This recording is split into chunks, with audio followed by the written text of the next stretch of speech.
Thank you, Daniel. Good evening, and welcome to the special meeting for City Council. It's April 18th, 2024. It's at 6:07 p.m. right now. We're at City Council Chambers at 345 High Street in Hamilton, Ohio. We have one special presentation tonight, and it's opportunity to speak with we're going to have a presentation from the Miami Conservancy District representatives. And then after that, we will have a question and answer session shortly following that. Daniel, can we have a roll call? Pullman. Present. Moeller. Ryan. Present. Fear. Present. Vaughn. Present. Nab. Present. Lauer. Present. We have a quorum. I need a motion to excuse Mayor Moeller due to his recusal. So So moved. moved. Second. We have a motion by Councilmember Nab, second by Councilmember Ryan. Okay, we'll do an offering of a prayer and pledge allegiance. So anybody that can stand, please. Everybody can stand, please stand. Mr. Mayor, Yes. to call in favor on voice vote, the roll. Roll for the mayor's recusal. For the first and second. Oh, okay. So we need a call. It's the voice vote. All in favor? Oh, all in favor? Aye. Sorry about that. Okay. All right. Heavenly Father, we come to you today asking for guidance, wisdom, and support as we begin this meeting. Help us engage in a meaningful discussion. Allow us to grow closer as a group and nurture the bonds of community. We ask you that you watch over our police and fire departments, protect them so that they can return safely every day to their family. In your name, Lord, amen. Amen. I pledge allegiance to the flag of the United States of America and to the republic for which it stands, one nation, under God, indivisible, with liberty and justice for all.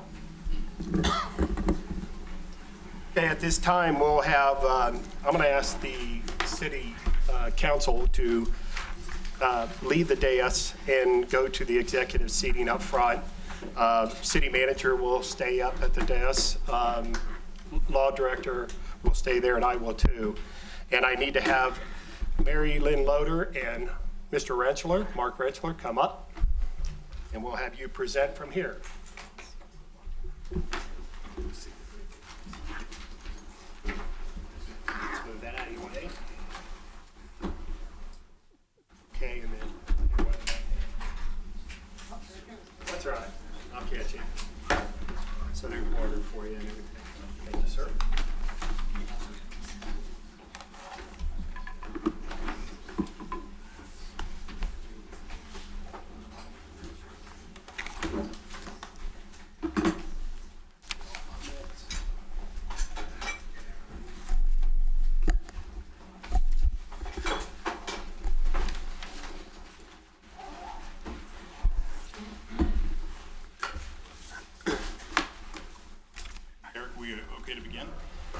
Yes, you're okay to begin. So I just want to let everybody know too that after your presentation, we will have some questions through city council members if they wish. And then after that, we will go to the questions from the audience. Okay? Great. Thank you. Go ahead. Good evening, everyone. I'm not speaking today for the board of directors. I'm here as a citizen of Hamilton, just like you are, and I appreciate everyone's interest in the Miami Conservancy District. And as a lifelong Hamilton resident and a member of a family that has devoted 5 generations to the Miami Conservancy District, and in my current capacity as a member of the board of directors and currently president of the board of directors of the district, I'm pleased to be here to address all of you. It's important to remember in 1913, hundreds of lives were lost in Hamilton, Ohio. Every bridge in the city was taken down by the flood. There would have been flood waters where you're sitting right now. Flood protection by many in the communities we serve is taken for granted. We totally understand that. Excuse me, Mr. Flood Rentschler. protection often is, Mr. Rentschler. Excuse me. Do you mind adjusting the mic to speak a little more close to the mic? It'll help Closer with to the mic? Yes, sir. is that better, Dan? Even closer. Even closer? Yes, sir. How's that sound? I'll double check with the lobby. We'll just Okay. continue from there. All right. I perfectly understand that flood protection is taken for granted, often until it's too late. I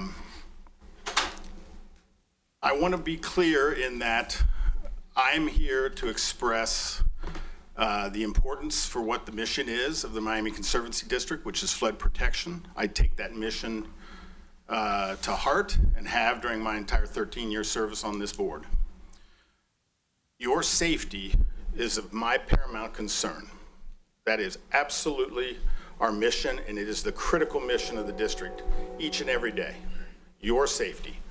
Every individual in every community we serve up and down the Great Miami River Valley.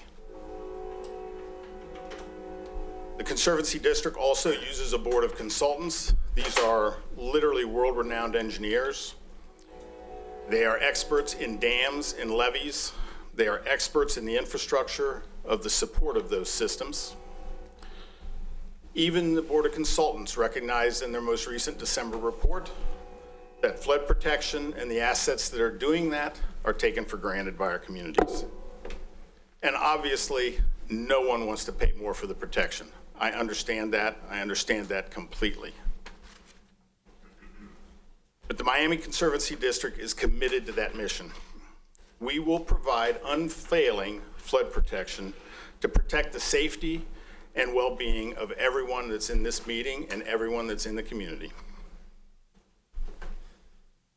You have my unwavering commitment for flood protection and risk reduction. It is unfortunate, but delaying or deferring or postponing the maintenance and rehabilitation of critical infrastructure that is 100 years old is not possible. Those lessons have been learned over and over.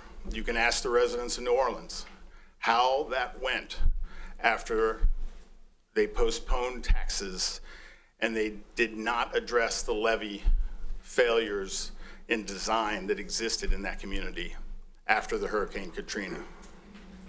No one wants that in Hamilton. I understand that it can be punishing to businesses, especially small businesses that have a great stake in our community. And yet, that failure and that deferment was very difficult for the community in New Orleans. And you can find that lesson in other places. That's true in Eatonville, Michigan. It's true today in Orsk, Russia. All these things are object lessons, and there is learning that goes on in our engineering each and every time those types of systems fail. The Miami Conservancy District tracks average rainfall throughout the watershed. We do that every year.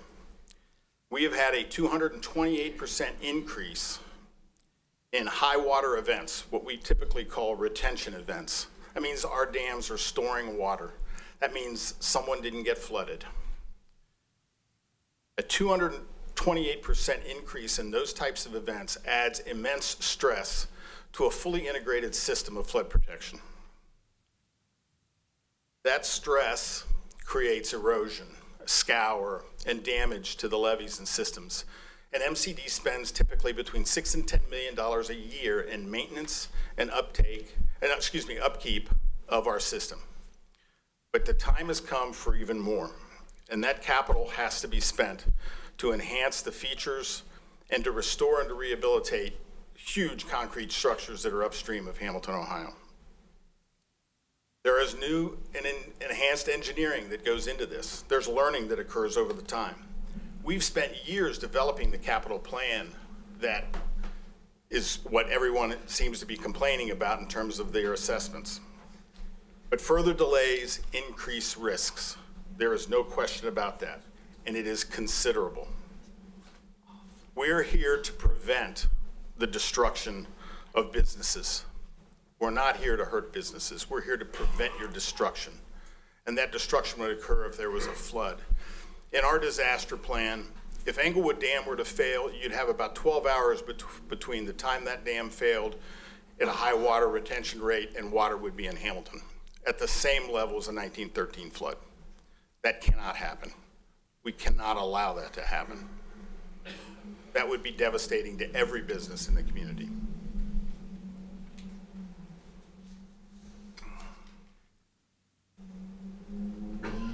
also want to talk about the assessments. The assessments have been paid by protected properties since 1921, over 100 years. The core methodology for this has been the same. However, since 1969, when the first readjustment was performed, there have been modifications over time.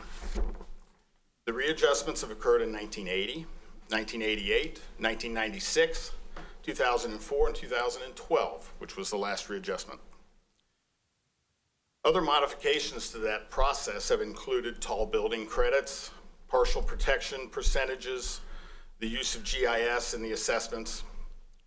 In our seventh readjustment, the one we are considering now, or in the discussions, the city of Oakwood was brought in to make up now 22 cities included due to the annexation of that area and the approved methodology of the assessment. The assessments collected since 2013 have been based on 2012 property values. It is difficult, but everyone's property value in the community, and many in communities up and downstream, have been widely increased.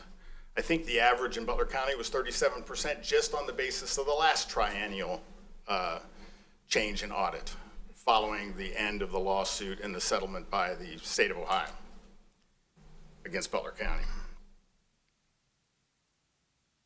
I want to encourage folks that if you have an issue with the appraisal benefit of the assessment, the legal process for this is to file an exception.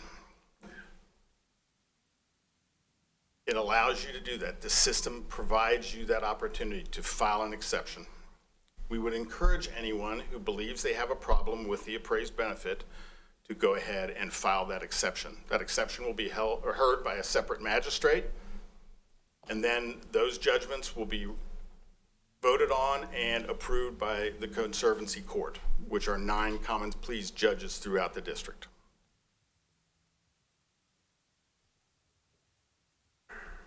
I want to also say that our general manager, Mary Lynn, has had over 120 meetings and discussions and over 40 presentations throughout the watershed since December of 2022.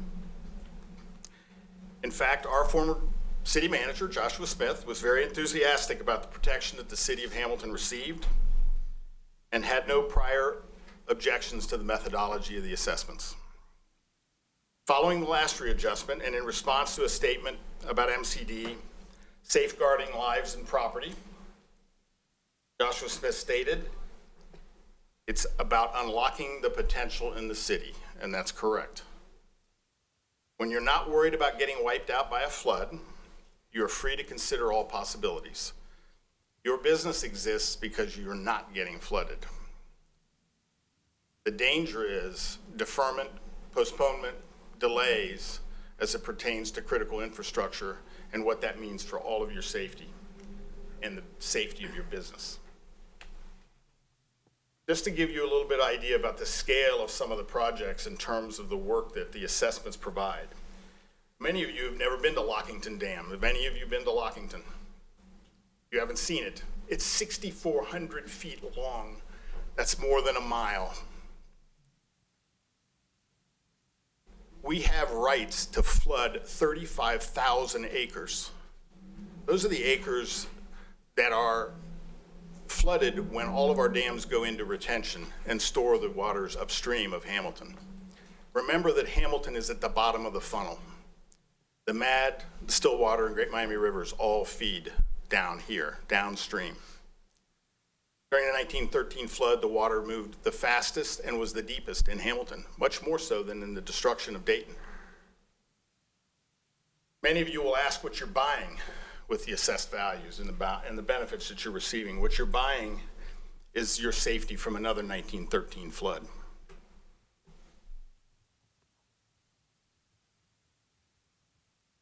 The Miami Conservancy District has been communicating this message throughout the watershed. There have been 5 meetings alone since mid-2022 with Hamilton City leadership, and in part the readjustment, 1 in 2022 and 4 in 2023 by our records.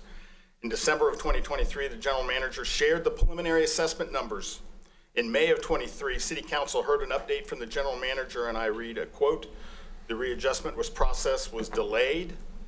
It's on track and will be notified in February of 2024 for collections in spring of 2025. Our MCD system and the communications that we make is vital to help people understand that safety is paramount. Our methodology is consistent with what we used in 2012. We are following the state code for the conservancy districts in Ohio, Ohio Revised Code 6101. The readjustment was ordered by the Conservancy Court in 2020, but we delayed that because of the Butler County property tax appeal and the valuations that the property tax changes have been made.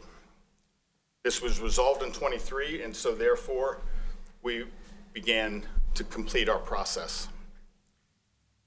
The Conservancy District has operated in a deficit over the last 2 years because of that delay, and we've been able to use our retained funds in order to make up for that delay. I want to also communicate that we are actively soliciting and seeking alternative funding. There have been questions as to whether that occurred.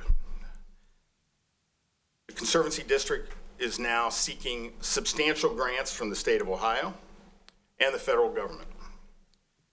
We urge City Council to offer a letter of support for the $9.6 million in earmark that is in the spending bill in the state of Ohio. We are working to secure a Water Resources Development Act under the 2024 authorization, and we are continuing to proceed to find other alternatives for external funding.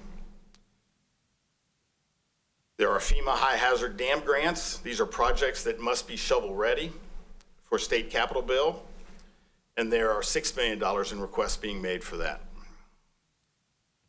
I have the news that frankly was great for the city of Middletown, where a $4 million grant was awarded by the Ohio EPA on river erosion that was impacting the city of Middletown's wastewater treatment plant and their levee below that. That $4 million grant was awarded recently. We've also received a grant from the U.S. Army Corps of Engineers for $250,000 for a study of the river channel in Hamilton. And that study has actually kicked off last month. We are also filed a motion on April 16th to allow for more time for exceptions to be filed. The Conservancy Court granted that motion, and it was approved today that the time for an exception has been increased till May 3rd. So all of you have until May 3rd to file your exception. I'm pleased to be able to provide that.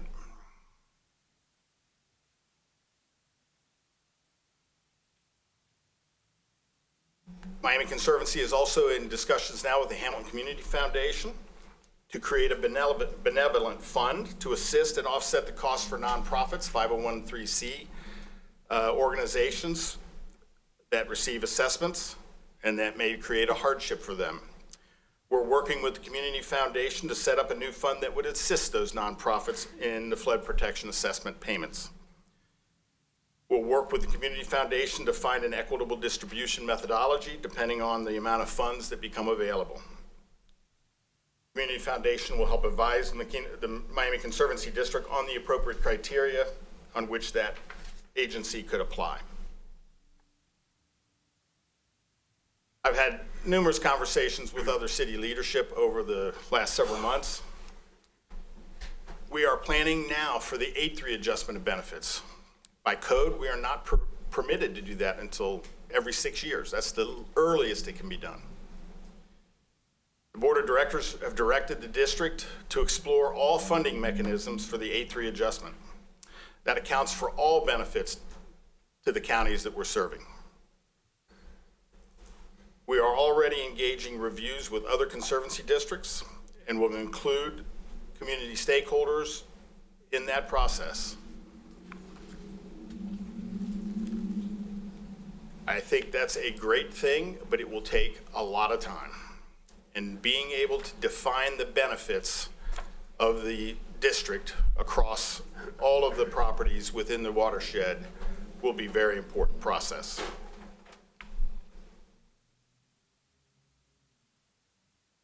Couple other comments. If Miami Conservancy District can obtain more grants, both state and federal, you have my commitment to evaluate the assessed rate, which we do annually, and I will commit to being able to do that.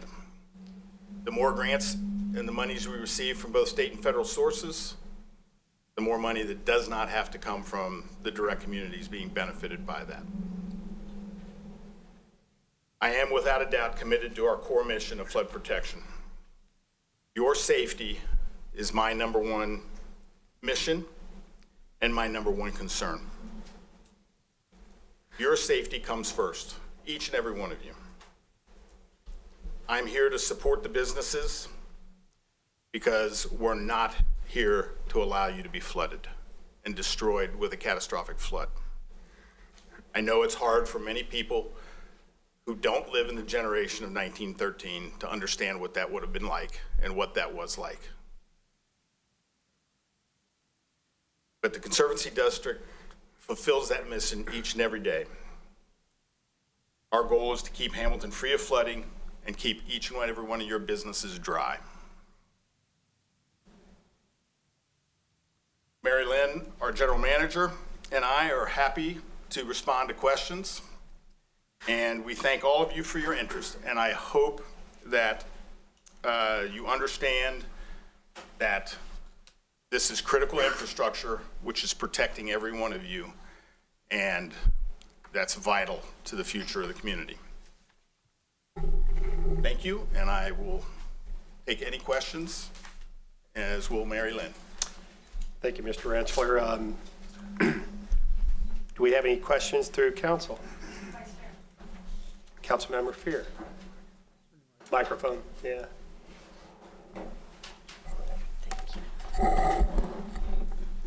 Thank you to both of you for being here tonight. And I do not dispute the flood protection and the safety. I know that this has been discussed so much, but what I'd really like to understand is nothing is done the way it was done in 1913. So why is it that you can't check the code or the statute or whatever and bring it into where the entire city is sharing the responsibility of the safetiness? Has that ever been discussed? It was discussed at length in the last board meeting, but I'll turn that over to Mary Lynn. Thank you. Yeah. About 2.5 hours of careful consideration, yes. So as Mr. Rensler said, the methodology we have right now is based on the core of it from 1913. But it has been modified over time, and the 1913 event was the design storm that occurred, and from that methodology was developed. And it really kind of goes back to state law. We have looked very carefully at the code and what it says, and it's our obligation to follow it. And it specifically says that we must apportion the assessments to the benefits. So there's a defined benefit methodology that we must have. And historically, over time, for the Miami Conservancy District and the 21, now 22 communities and 5 counties that benefit from the Conservancy District. That's a pretty large area. 5 counties, 22 communities are part of the district. And historically, it has been based on this that has gotten updated over time, but that's been the solid foundation. A solid foundation that has not been questioned. From Hamilton. Hamilton was part of this, in the 2012, but also 1921 and whatnot. But there were no objections then. So as we were proceeding in this readjustment, we were continuing on the same path because it has been tried and true and tested. That's the methodology of the district. And I understand that, but it needs to be changed. I have a friend that lives up by Route 4, and because that used to be a canal, she's being reassessed and there's no water near her. It just, I mean, I can come up with all the examples in the world, but the fact is it needs to be changed. So how do we go about changing it at the state level to make it more fair and less burdensome for you and for citizens, so that you don't have to come and talk to all these people explaining why we are having outrageous fees? So how and when can we have the change? And I wish you would have asked me that back in May when I was here and discussed the methodology. We didn't know. I mean, That's not fair. I mean, That's not a fair answer. but now we're having a A lot of dialogue. angry people here. Okay. Working class people. we got to let her talk. I Okay, we got to let her talk. I Okay. understand. All right, thanks. The methodology in terms of, I'm sorry, with regards to the partial protection, the full protection, where the boundaries are, it's going to be a lot more conversations, and I think the district, the board is supportive of us doing that and is asking us to do that, but in the time frame to do that, it's going to take at least 3 to 5 years to get those folks, in other parts of the city, other parts of the county, to come to the table and understand why would they be getting a benefit. Right now, we're going to be starting with regards to looking at broadening, but the time frame for that is pretty intensive.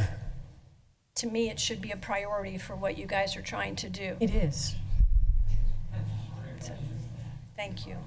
Mr. Mayor, or Mr. Vice Mayor. Councilman Lauer. So obviously there's been an increase in rain over the years. This did not happen overnight in 2023 or 2022. It has been appropriated in public law. I'm not sure, I can't recall if it was 1936. I can't recall what the exact date was, that federal funds were allotted for flood protection. This has been on our backs since 1922. And yes, it worked. And I don't think anyone in this room takes for granted. We may not understand, but I don't believe we take for granted the effects of a flood. I do not believe that. We appreciate the fact that we do have a flood system. What we don't understand is how this can happen overnight. I don't understand how we have not exhausted all efforts to seek federal funds earlier than this to take it off the backs of our 42,000, 47,000 citizens that are paying for this. I don't understand. I believe it's irresponsible to not exhaust all efforts to get federal funding. And yes, I do understand the effects of the New Orleans flood in 2022. I do understand that. They came in at the back end of it, and it was astronomical. The immediate cleanup, I believe, was $540 million. To fix and repair all the dams was $14 billion. We're not questioning that. I am questioning why weren't we seeking federal funding earlier? We actually were, actually. So since 2017, we've received about $2.2 million in federal funds. 2.2 million? 2.2 million, correct, yes. And so some of those are from FEMA, Federal Emergency Management Agency. So we also need to think about the capacity that we have in order to do the work too, because the grants come with timelines, deadlines. We also need to make sure that we have matching dollars. Grants just aren't free. You know, they require a lot of time to actually implement, to get, and also a match. You know, they don't come, they have to have a match, 25% or whatnot. So we have been seeking grants, but really what we want to do is really elevate that. And we've pointed out to the Army Corps of Engineers and to congressmen that the Miami Conservancy District has not been getting, when a community is impacted by flooding, the standard today is you go to the Corps, you go to FEMA, and they help you out, you know, because you haven't built a system and, you know, there's no local sponsor to do it. 100 years ago, the communities got together and developed the district, and the district decided 100 years ago, and going back, 50 years ago and 70 years ago, we're going to do this ourselves. This is how, the methodology or the framework of the district is that it's cheaper actually for us to do it than actually get federal money sometimes, because that often comes with a lot more delay, a lot more costs. So we've been talking with Congressman Turner in Montgomery County about the possibility of getting listed in the Water Resources Development Act. It would be an opportunity for us to do a general investigation with the Army Corps of Engineers and potentially see if we could, the chief engineer of the Corps would determine that there is a federal interest in them helping us reinvest and recapitalize our system, because they never did before. Because typically when the Corps does work and you now have to rehab it and rehabilitate it, they're not going to come and do it because they already did it once.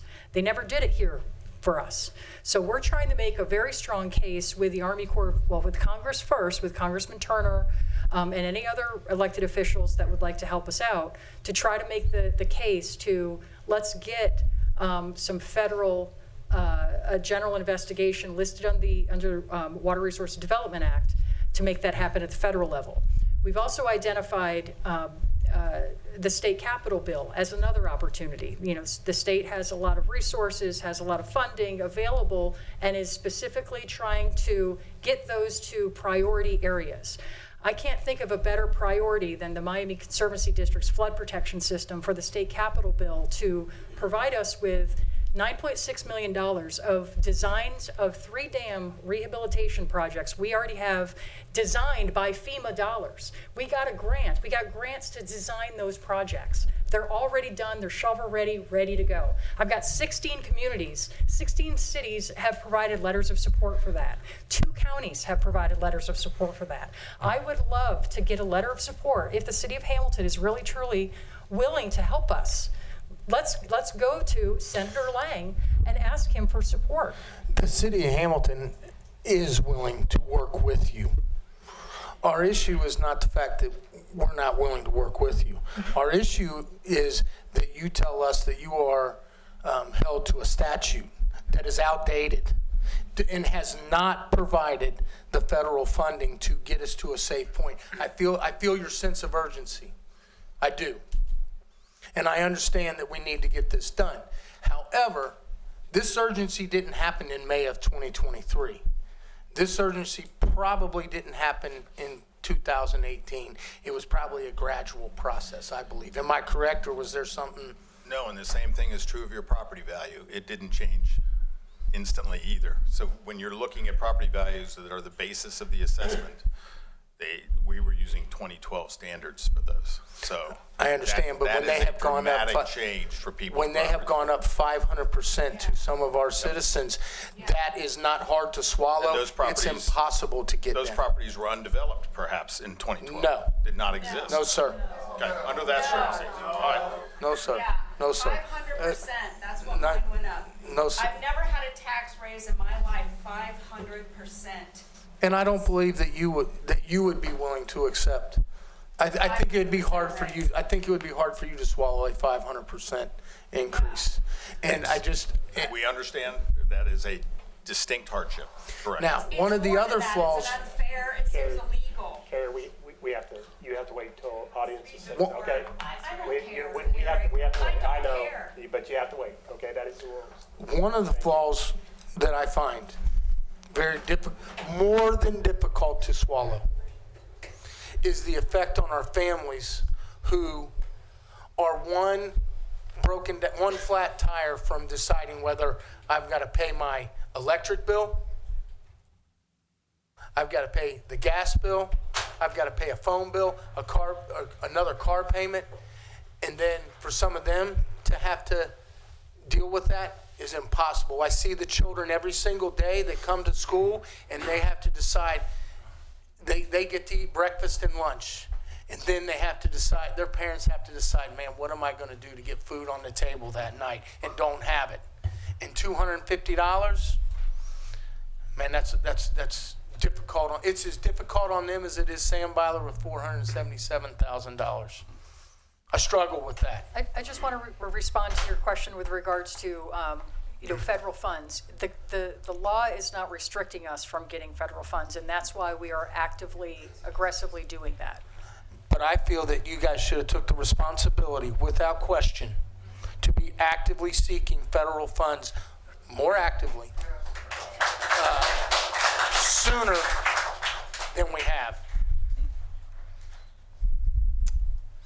And honestly, Mary Lou, to your point of that you were here in whatever month, you've got a calendar saying every time you came and talked to us and you rolled out the assessment. Yes, we heard the words.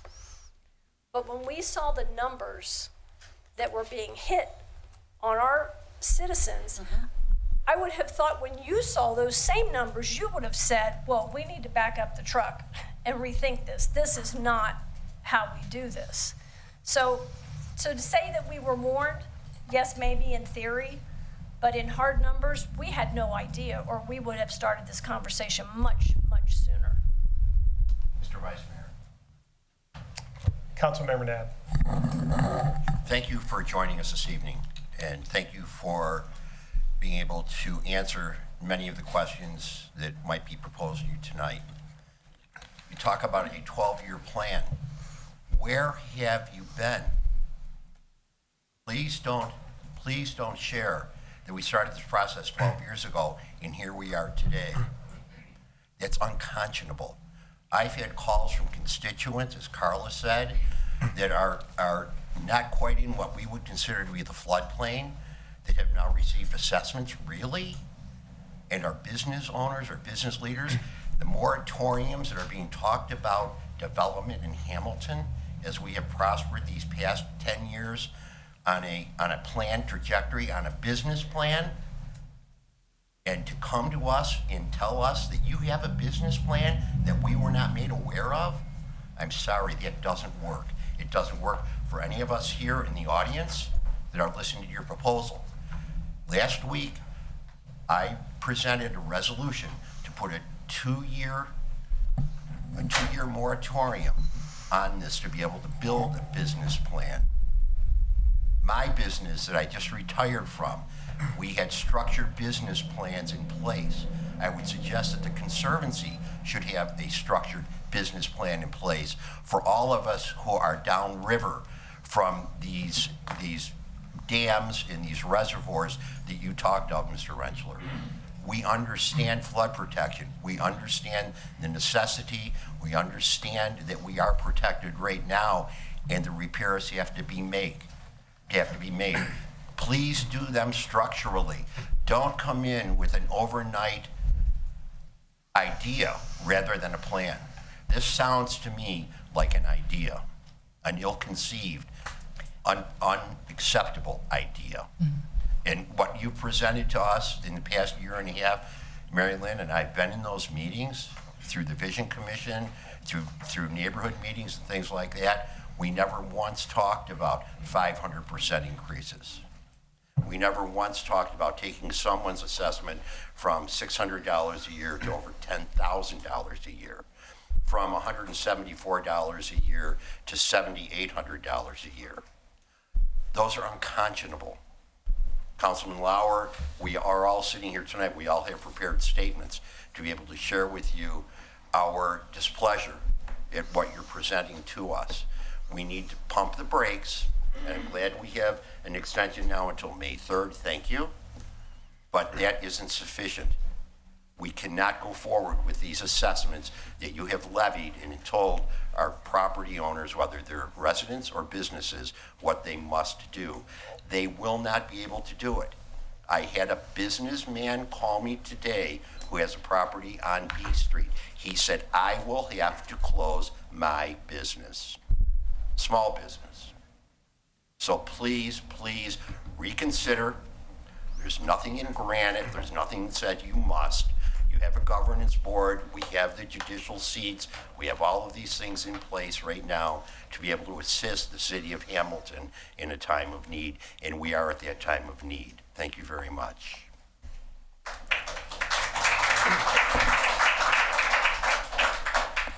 Mr. Mayor. Councilman Ryan. Mark and Mary Lynn, I am angry. In fact, I am livid, pissed tonight, and I share the same feelings that the city of Hamilton is feeling tonight. I am speaking for them because I fight for them, and I want you two to listen loud and clear to me tonight. Where the hell are the other two board members?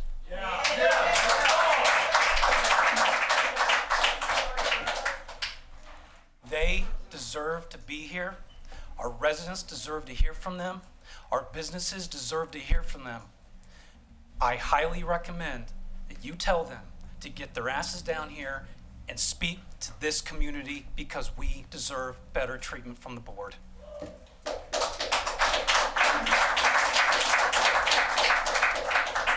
These assessments will be devastating to our businesses, Mark and Mary Lynn, and to the future redevelopment projects for the city of Hamilton.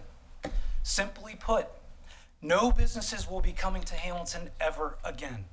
Some of our residents will be forced to move out of their homes or apartments due to your increases, and this will cause more financial burdens on our business community. How in the hell can you justify charging Markham Park apartments $60,000? How the hell can you justify charging Spooky Nook close to $500,000? You are handing down fees during a time when inflation is rampant, prices are skyrocketing, and costs for businesses are only mounting. This is completely unacceptable and absurd. And Mark, you made the statement earlier tonight. You said you are protecting Hamilton from the destruction of floods. I'm sorry to tell you, I'm trying to protect Hamilton from your destruction.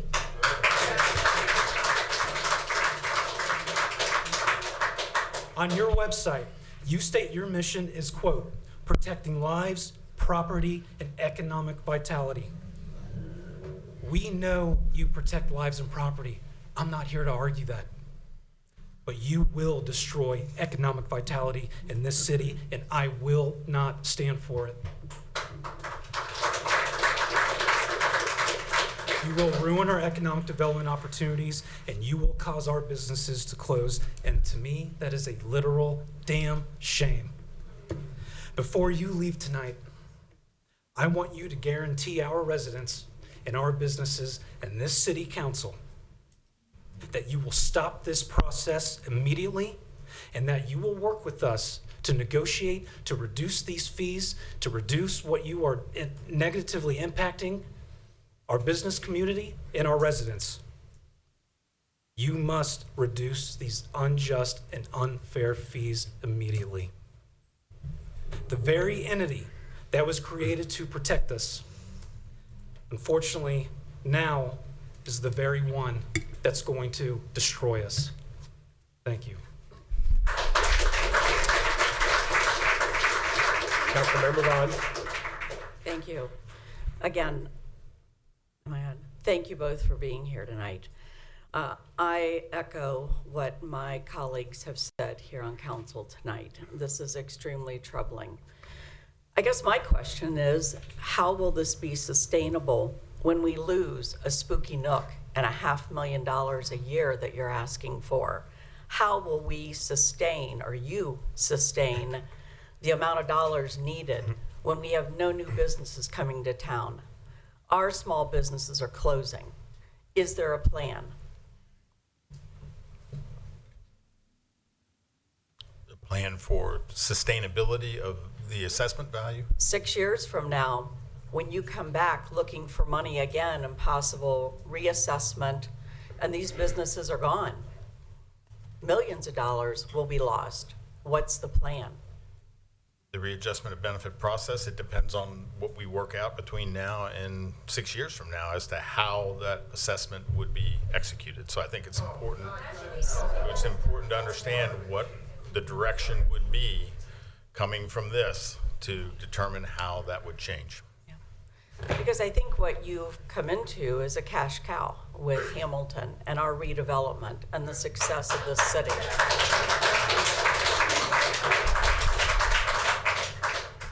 I live in this city, I've lived here all my life, and I again agree with what Carla said. I want to pay for this. I live on a hill. I'm not in a floodplain, but I benefit from everything about this city. The bridges wash away, My property's worth nothing. Where do I shop? What do I do? Where do we eat? I benefit. Every one of us benefits. This is antiquated to think that you would go back to the 1913 plan. And I will give you credit. After the 1913 flood, we had flood walls that have been in place, and they are protecting our city. We're now redeveloping the riverfront. There has not been another flood. Have you predicted whether or not another flood such as 1913 would wipe out Hamilton? I hope not, because we have the protection now. So what are we looking at, 1,000-year flood? What's gonna be the flood that goes over those flood walls and is 10 feet high right here where we're sitting right now? What is that flood? What was your plan? There are two types of flood plans. There's an OPF and a PMF. And those plans change over time. And yes, we could have an event, as we've seen the increase in both runoff and in average rainfall in the district. You could have an event that would be just as devastating as 1913. Anywhere along the Great Miami Riverway?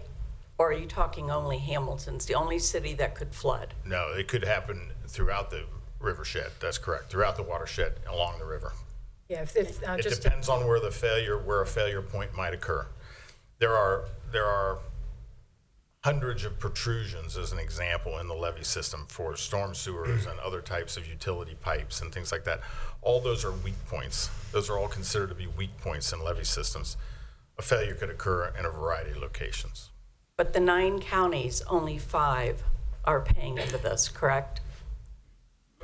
So I can, yeah, it's more than 5 counties. It's 21 cities currently, and then all of the individual properties within that area. So any property that is downstream of our dams pay into the Miami Conservancy District.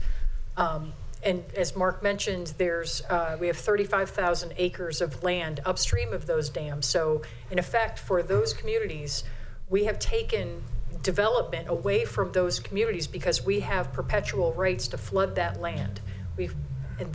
So they're not getting a benefit. We took that right when we bought that land, the flooding rights upstream of those dams. So they're not getting protection. The communities that are getting protection are all downstream of the dams, which are the 5 counties, the 21 cities, potentially 23 cities, and the 42,000 properties that benefit from flood protection based on, again, the methodology, because the state law requires us to stick with the methodology that has gone through the state law dictated process of having a board of appraisers develop and approve the methodology and update it, but approve it, and so that's what we've done. And then they certify the board of, they certify the appraisal record, which is the benefits that have been appraised on those properties, and that's, again, specifically related to the property value and the depth of flooding, whether it was flooded, how much, whether there's a building on it or whatnot. That's all part of that core methodology that has been refined over time. Some of the refinements that have been made over time, they're never used, I think in the, sometime around the 70s, I believe that there was a readjustment done, and that's where the tall building credit came in. So there have been improvements to the methodology over time. And that's, again, the board is directing us to go ahead and let's start planning for the 8th now. We're not gonna wait 10 years, 12 years. This is, we can't turn back time. We all know that. When the district historically does the financial forecast for a readjustment time, that is done so that the rate can be set for that next 8 to 10 years. And so over the last 12 years, the district has not been talking much about it because we haven't had an increase. We haven't needed to have an increase until, again, in 2020, when the district went to the Conservancy Court and shared with the court the fact that there's been a material change in property value and condition across the district in all areas, really. And so that's when the Conservancy Court then directed and ordered a readjustment. So that was done. And so again, the financial forecast that we're using today is to have the intention that there's not going to be an increase until we have the 8th readjustment. But let's not wait until 6 years down the road to start planning for that. Let's start planning now. And if we can do it sooner, maybe that's something we can do. Thank you. And the last thing that I want to follow up on that is that this is an assessment that is forever. This is not an assessment in 6 years you're going to take away. We know that it's only going to continue to increase. And I want to just make it on record, that is unfair to assess people for their life. I mean, you could plan to sell your house now. I can't afford to live in my house because of this assessment. It is wrong. It is wrong. And I think it's wrong that 3 people have the ability to make these. And these are not people we vote for. These are people who supposedly represent us and our community. And I think it's just preposterous that 3 people can make that decision. Thanks, Susan. With regards to that, I just want to make the point that the Conservancy Court is the elected people that serve as the Conservancy Court. We have to, me and my staff make a recommendation on a rate that goes to the board. Then we have to defend that in Conservancy Court, where there's literally all the judges are there, and we have to get on the stand and we have to testify the needs of the district. And they appoint 3 individuals, is that correct? In 5-year terms. Okay. All right. May I ask one question, just a clarification? Don't steal the rest of my thunder. You guys done good. Did you say that you realized the property values were going up, and so now is the time to do an assessment? That's what you said. So you consciously acknowledge that we're doing well, and so let's do it now? The district realized in 2020 there has been a material change in property value. Some go up, some go down.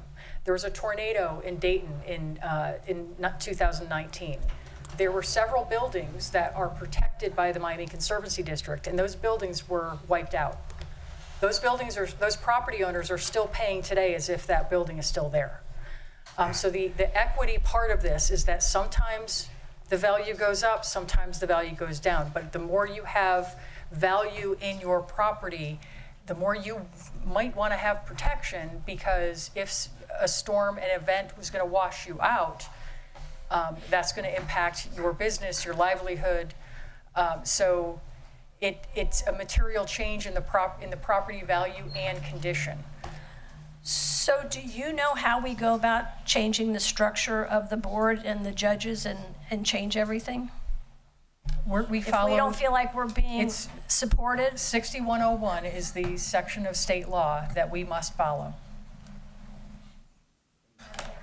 Okay. Well, you're lucky that they got to you first, because I'm going to change my question a little bit. But I want to go back to your code where you said you must assess to the benefit, correct? Correct. Now, correct me on any of this if I'm wrong. On 1913, that was a 1 in 500 year flood, correct? We don't know for certain what it was. Kind of what they said it was. It could be more. It was pretty I don't know. devastating, correct? Over 400 people The potentially. new levee and everything that we put in, isn't it a 1 in 10,000 year flood range is what they say now?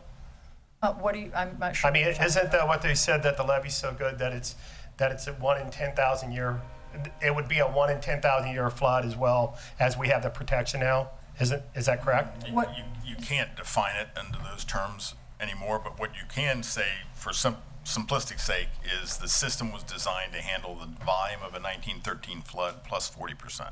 Okay, so plus 40%, that's where I'm getting to. Right. How do you know who the benefit is? Because if it flooded, it's going to be a whole lot more devastating than the 1913 floods. So you're going to say, we're going to penalize everybody from the 1913 floods property, but why don't we go out a little bit further? Because if it floods, you're going to have 40% more of this city that's going to be flooded.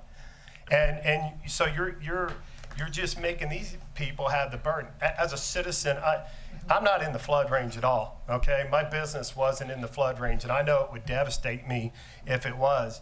But the thing is, I don't mind paying for it. And why are everybody up the 9 counties should be paying for this? Back to Carla's point. And so we can't go back and say if 1913 happens again, because if it happens again, it's going to be a hell of a lot worse, is what we're saying, 40% worse. So all these businesses out here, all these property owners out here, they're going to pay for the 1913 flood, not what's coming. So we can change a charter by having our citizens come up and vote our charter. Why can't the code be changed? We're not saying it can't be. Well, how's it going to get changed? When? I can't change it. I mean, how does it get changed?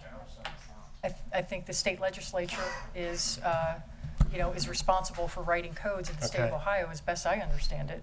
But I mean, this is what you got to look at too. I mean, did you look at this? That the code says assess the benefit. You do not know who the benefit is.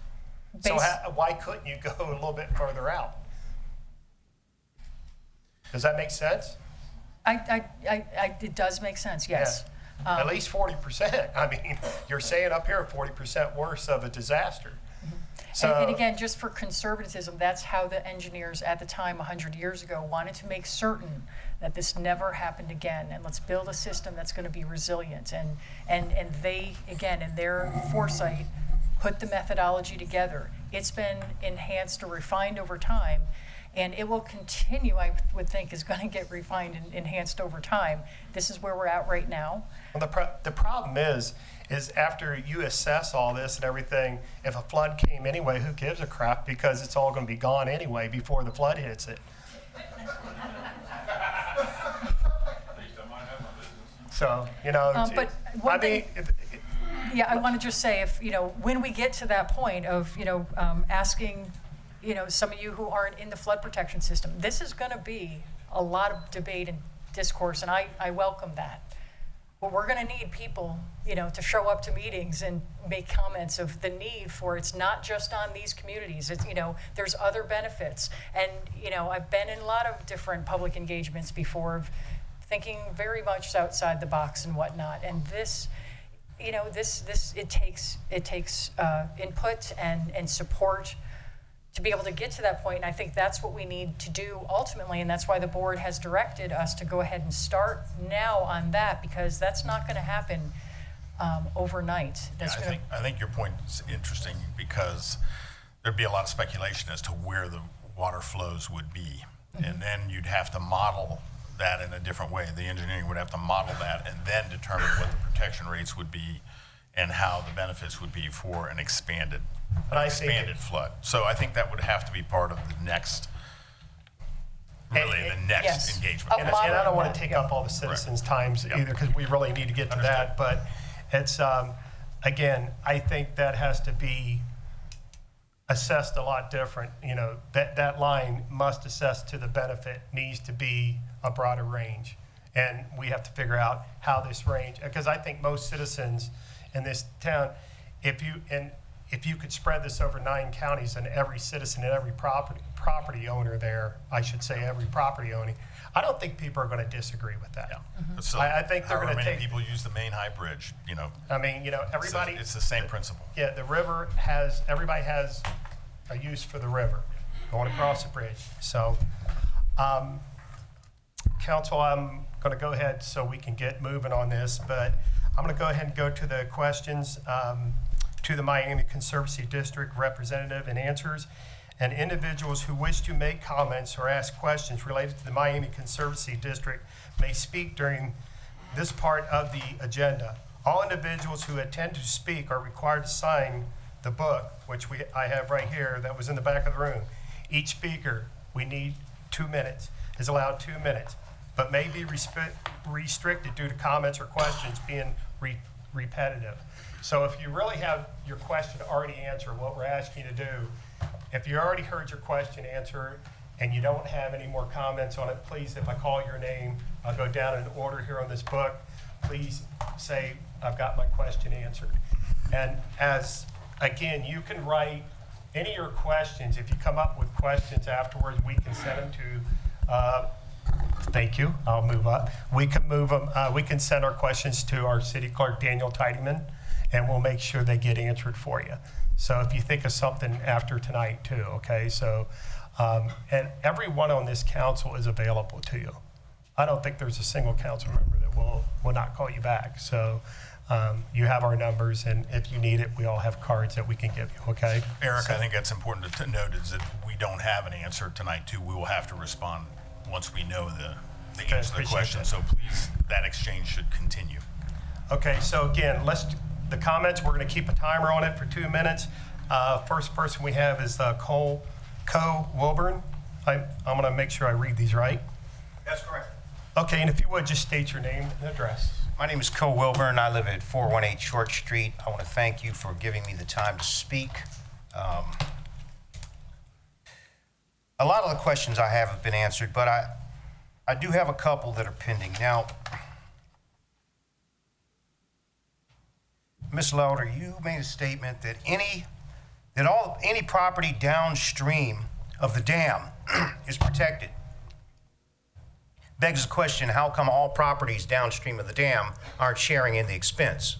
That's my first question, which speaks to what the vice mayor said. And then the second one was, now, I don't know, you all sent this out. I don't know if everybody can see this. This is a little postcard. I don't know how many people actually got one of these. This arrived in my mail on the 6th of April. The meetings on here were for the 2nd and the 4th. So this absolutely was like junk mail for me. You know, I do not find that funny. Absolutely no purpose. So I'm hoping that moving forward, you find a way to notify the public of hearings in a more efficient manner. Thank you. I appreciate it. Thank you, Mr. Wilburn. Okay, next up is Aaron Simpson.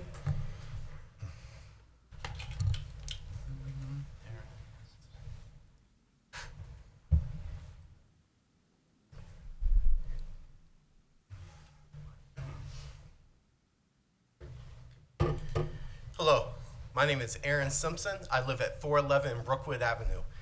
I am the pastor of Freedom House Church in the Jefferson neighborhood of Hamilton, which is one of the most economically challenged neighborhoods in our community. And as a pastor, I want to read for us a couple of verses, if I may. Proverbs 11:1 says this, "An unjust weight is an abomination to the Lord." Isaiah 10:1 says this, "Woe to those who decree unrighteous decrees, and to writers who keep writing oppression, to turn aside the needy from justice, and to rob the poor of my people of their right, that widows may be their spoil, and that they may make the fatherless their prey." I've listened to you tonight, your presentation, and while yes, sir, I may have never been to Lockington Dam, I have been to Jefferson Park. I have been to Markham Park. I have been to the Art House. I have been to Pinball Garage. So no, I've never been at Lockington Dam, but I've been there. And you said today that this would make Hamilton safer. As someone who grew up off East Avenue in the 80s, all due respect, no, it wouldn't. No, it wouldn't. No community gets poorer and safer. No community becomes less prosperous and more healthy, as you've led us to believe tonight. And yes, Hamilton Community Foundation funds may help these nonprofits, but they will not usurp the gap that will exist if large businesses and nonprofits and people like Spooky Nook and others have to give you money instead of our least, last, and lost in our community. Homelessness will go up, crime will go up, poverty will grow up. And here's the saddest thing, you know that. If you are a lifelong Hamiltonian, you already know that. And the God who created all things knows that you know that. Friends, businesses are free to do business when they don't have to worry about being flooded. Businesses are free to do business when they don't have to worry about oppressive taxation without representation. That's when businesses are free to do business. And our elected city officials are here, as they are called to do in Romans 13, that they are servants unto the Lord. that we may, as a people, may pay taxes to whom taxes are due and revenue to whom revenue is due. With all due respect, this revenue is not due you. And we know that, our city knows that, you know that, and the God that will hold you accountable knows that. So please act accordingly. Thank you.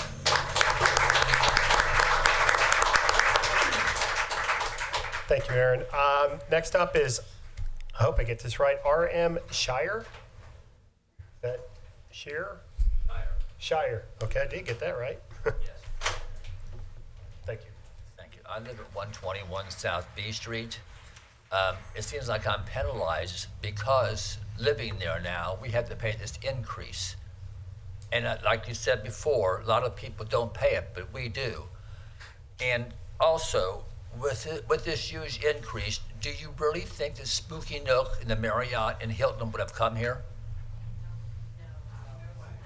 I mean, really, and all these small businesses, do you think they would have come here? Now that we're going to lose a number of them because of this increase. The rent is going to go up in these areas too. It's high enough in Hamilton already, but it's going to increase more. They'll have to. The property owners who have rental property will have to increase the rent again. You know, and what the city has achieved over the years, it seems like you just want a piece of the pie, and you call it a necessity, and I call it greed. Thank you. Next up is Bob Harris.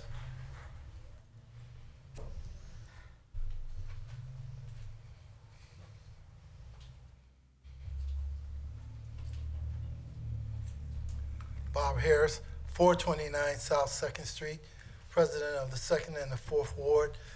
I just want to say we've got a problem, and now the solution is right upon us. And I think if MCD would assess every individual living in each one of these municipalities, that we can get through this phase of it, but we'll fight to change that. And when you look at a flood, nobody wants to be in a flood. A flood affects the whole entire city. So as a city, we'll get by this, but we want that change coming from MCD, and we want it now. Thank you. Shirley McKenzie Thurley.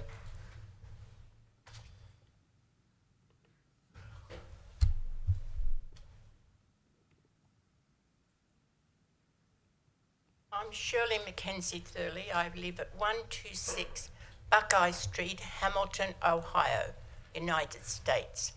I'm an immigrant. I'm a legal immigrant. I've been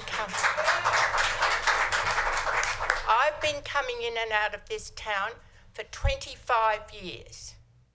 A few years ago, I had to make up my mind whether I came to live with my family or stay halfway around the world. Now, I noticed that about 15 years ago, this town started to change. And I thought, good, I can come to this wonderful city. I'll be safe. I'm 83 now. You know, I'll live here even if my kids move away. It'll be great living here. I've invested my whole life savings here. Now, my question, there's been questions answered, but my question is, regarding the 1950 flood and your assessments, if any one of your committee were admitted to hospital now, would you want the staff there and the medical treatment to be what you would have received in 1913? No, you would want it to be now. You should have moved on like doctors, and the medical profession has moved on. Thank you. Commissioner Don Dixon.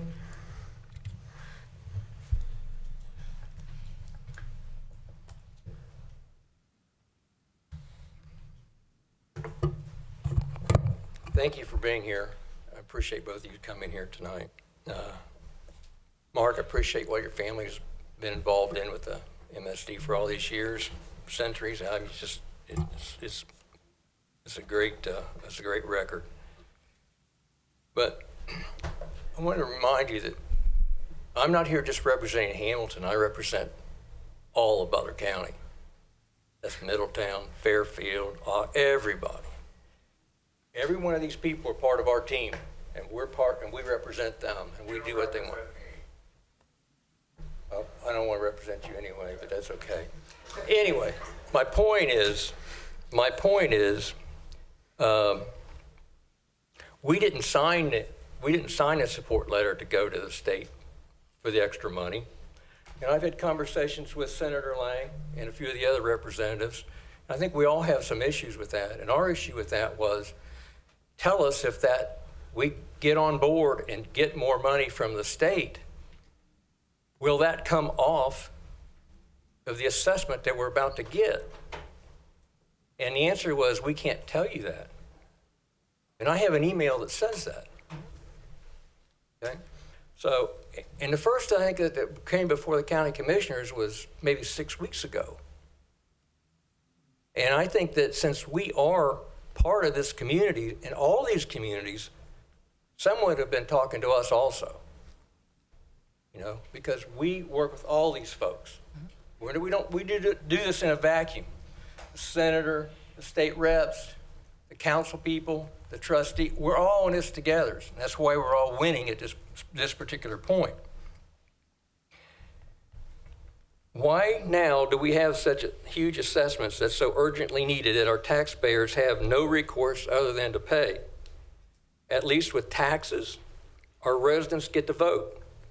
Not so with assessments. To make matters worse, residents in Butler County are now writing checks for a huge, unfair Ohio real estate tax valuations, which Mark, you seem to think that that was a good thing. I think it's a bad thing. I think there's been a number of reasons why we've had this huge number, this huge evaluation. It's due to COVID.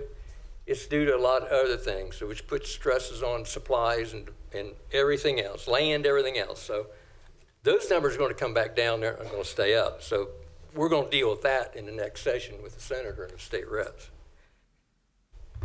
So I think we all appreciate everything that Conservancy's done over the past 110 years.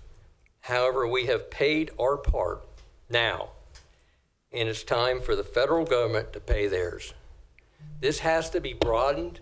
This can't be paid for by the local residents in Hamilton or any other part of Butler County. This is way, way too big for this. You know, you're talking about billions of dollars, not millions of dollars.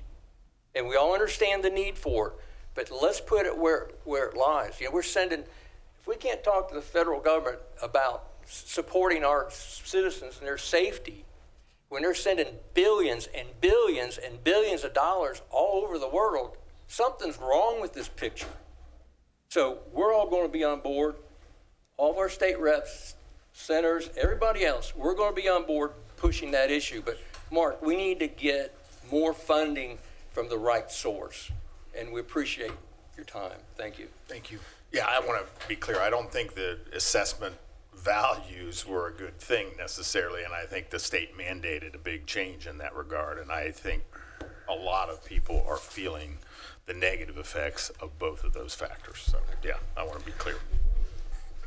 Okay, Mayor Pat Mueller.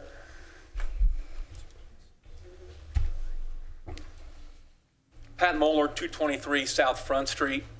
My Front Street address is in the MCD footprint, and for that reason, I'm unable to act as mayor and participate as a council member. However, I can speak as a private citizen and property owner. I want to also thank Mary Lynn and Mark for being here. Change is difficult. Change is work. Change can be courageous. Creating the MCD after the 1913 flood was difficult, was work, and was courageous. The MCD mission statement is to protect lives, thank you. To protect property, thank you. And to protect economic vitality. But the proposed readjustment is not protecting economic vitality. Now, as a private citizen, I see the Hamilton economy heading in a good direction every day. But the Hamilton economy is still fragile. So what is the solution? Instead of saying no to the moratorium or saying we've never assessed people in any other way, please, MCD, say to us in Hamilton, tell us more, say to us, we want to work with you. Now this week I talked to a real smart man from Kansas, and he worked on regional flood protection in Kansas from 1980 until 2022. Kansas, for flood protection, aggressively sought federal assistance by means of grants, including EPA and FEMA. And two, they spread flood protection cost to all regional beneficiaries, all people in the region up and down the river. And he told me, and I agree, from the highest hilltop to the lowest river valley, we are all beneficiaries of flood protection. Now, the Kansas flood protection model on which he worked was a courageous change to the way things were done in Kansas. I, as a property owner in the MCD footprint, would like to see a courageous, equitable, new plan for capital funding and maintenance that would protect the economic vitality of Hamilton, Ohio, and other regional jurisdictions. I've heard methodology here a lot. Change the methodology, change the way things are being done, and please start now. Thank you.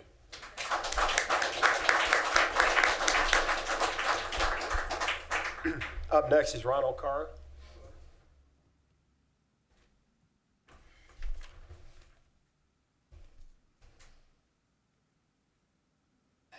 My name's Ron Carr. I live in St. Clair Township, Trenton. And I've always been told that Miami Conservancy was started after the 1913 flood by a private outfit, and they always got all their operating capital from the state of Ohio's general fund. That's what I was told. I don't know. But in '83, I watched you guys blow up the Chautauqua Dam and have never moved a slab of concrete from it yet. Middletown's dam on the northern end is crumbling. You've never done anything with it either. So what do you do with what you get? I mean, I see you running up and down the road mowing your levees and stuff, but that's all I ever see. You know, when I go up and down Old 25 from Dayton down through West Carroll and Miamisburg and all that, I don't see anything done. And like I said, the dam you blew up at Chautauqua in '83 and never done anything with it. So that's what I'm wondering. And I was up in Columbus about 26, 28 years ago, and it was a meeting with Miami Conservancy, and also the state of Ohio tried to slip in a bill that anybody had a private water system, whether it was a well or a cistern, they wanted you to pay a monthly water fee. And that got knocked down at that time. But it's been a long time since that it was up there. But I don't understand it all. But people that's retired, you're completely knocking them out of their homes. Like my property taxes went up about $700. I don't even have sidewalks or street lights. I got a well, I got a septic tank, and I like where I live, but I'm in St. Clair Township. And so, I don't understand a lot of this stuff, but I can't see continuously assessing people, without some kind of representation, this being voted on, just throwing taxes on you and calling it assessments. I come down here one time for when I first got on my bill for water protection. You got 3 or 4 federal and state that monitors your groundwater now. or we need to wrap up. Thank you. Thanks. Thank you very much. Sarah Vallanaham. I always say that wrong too, Sarah. So, did I say that right? No. I know, it's close. Hi, I'm Sarah Vallandingham, and I reside at 254 High Street. I own a small business, and we will be directly affected by this assessment. We actually have 2 locations. We're also in the Spooky Nook building, which will also be heavily affected. But I do have a question, and I think I know the answer, but I still think it's worth asking. Mark, you passionately spoke about the potential of a flood, almost as if there could be an imminent danger. And of course, we all hope that doesn't happen. And then Mary Lynn, when you were asked about the reason for those being assessed, you specifically used the word benefit. And my question is, in the event that, God forbid, the catastrophic event of a flood would happen, if in fact that protection does not do its job, are those of us who are assuming the majority of this assessment, can we assume that we will be awarded aid? Is there anything, I get it, this isn't flood insurance, but I mean, if we're gonna invest, and I mean, over the course of, I have no idea how many years we're gonna live in this building, maybe not as many now, but if that were to happen, I mean, how in fact is this truly a benefit? If in fact that would ever happen. So I'd like to know that. Well, the benefit is that when we had the high water event, April 11th through the 14th, there was no water. So your protection is literally depending on the rain event or the runoff event that's occurring. That's happened thousands of times in the last 100 years. However, to answer your other question, the MCD is not in a position to pay recovery aid or has no funding related to recovery aid associated with should there be a catastrophic And event. I think probably most of us knew that would be the answer. It's just that the extreme nature of this assessment, it's just really hard to think that that it is being treated that way, and then in the end we may get nothing. But And so just, 2,100 times, 2,149 times, our dams and levees have held back floodwaters. So those are the benefits you've already occurred, we've already gotten. We want to keep on being able to do that. And the system, again, it's over 100 years old, and we don't know, we can't predict what the weather is going to do tomorrow. But we're just trying to address the highest priorities with the funding we have. I think this is about mitigating risk and about improving engineered solutions where the learning has improved. And that helps us sustain the system going forward so that we do mitigate those risks. Mm-hmm. Still worth noting that maybe the extreme amount can be reassessed. Yep. No, the So amount, the amount of the assessment. Yes. Understood. Thank you. David Stark.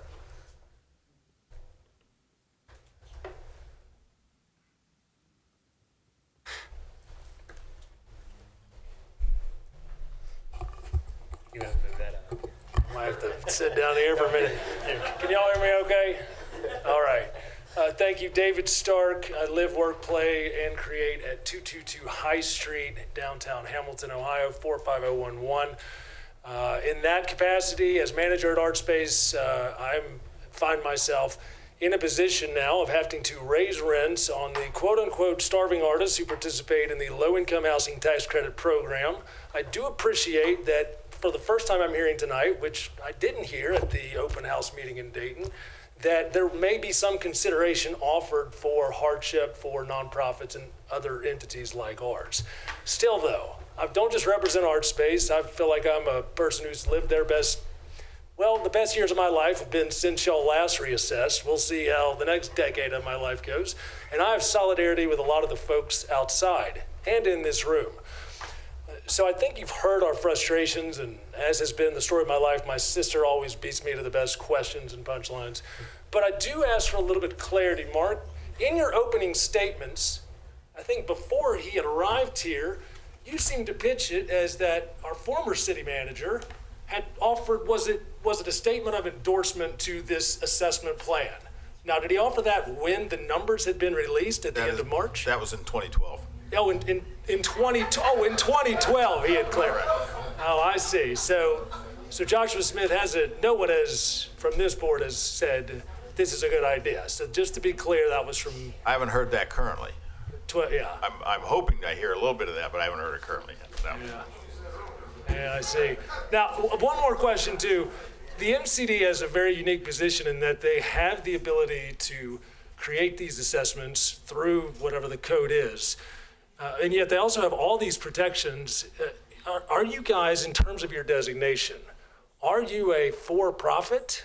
No, we're a subdivision of the state of Ohio, Okay, and so in that capacity then, to what extent are you guys required to make all your records public, from your past spends to your future budgets? They are all Is public. it easily enough for us to find exactly how you spend all your money in the past on these The budgets?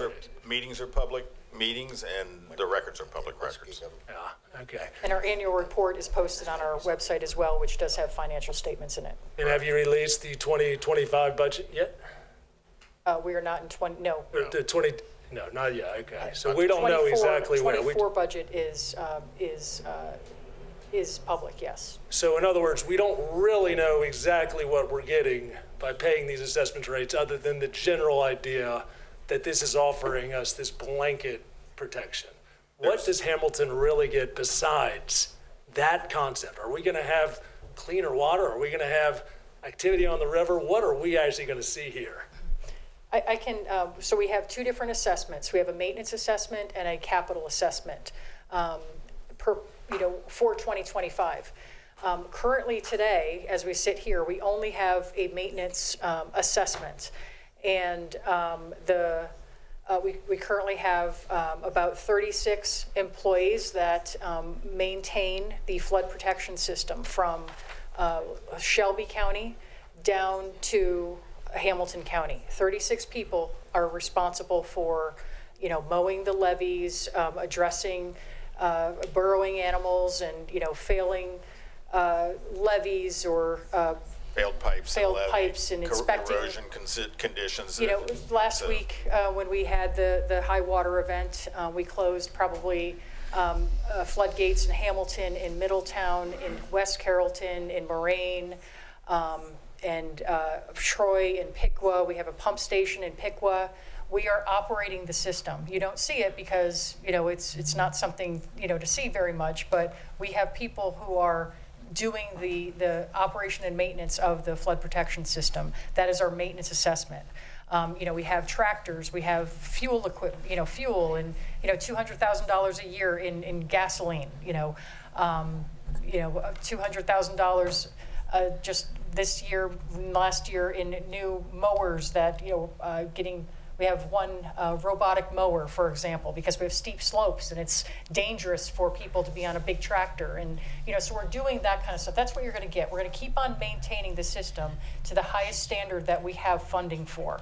On the Capitol, we have been working with our engineers to identify some of the highest priorities of that need reinvestment or repair. So we know what some of those are, but tomorrow something else might get a higher priority of risk, and we have to do that rather than something else. So it has to be fluid. That's what infrastructure management is all about, and that's what we're doing with the funds. I grant you, Dave, you're not going to see a whole bunch of new armoring of levees on the riverfront of Hamilton or something. Most people hate the concrete levees anyway, but there are new panels and there are rearmoring of various areas. There's one project at Lockington that's $9.3 million. There's another project at Taylorsville that's $8.6 million. I'm just naming projects where there is going to be massive amount of concrete rehabilitation associated with those conduits and those structures. And that work will be invisible to people in Hamilton, unfortunately. I understand. So our money is leaving Hamilton. It's protecting Hamilton. It's protecting. yeah, It's leaving Hamilton. I think that's an important distinction. Thank you very much. Thanks, David. Next up is James Goodman.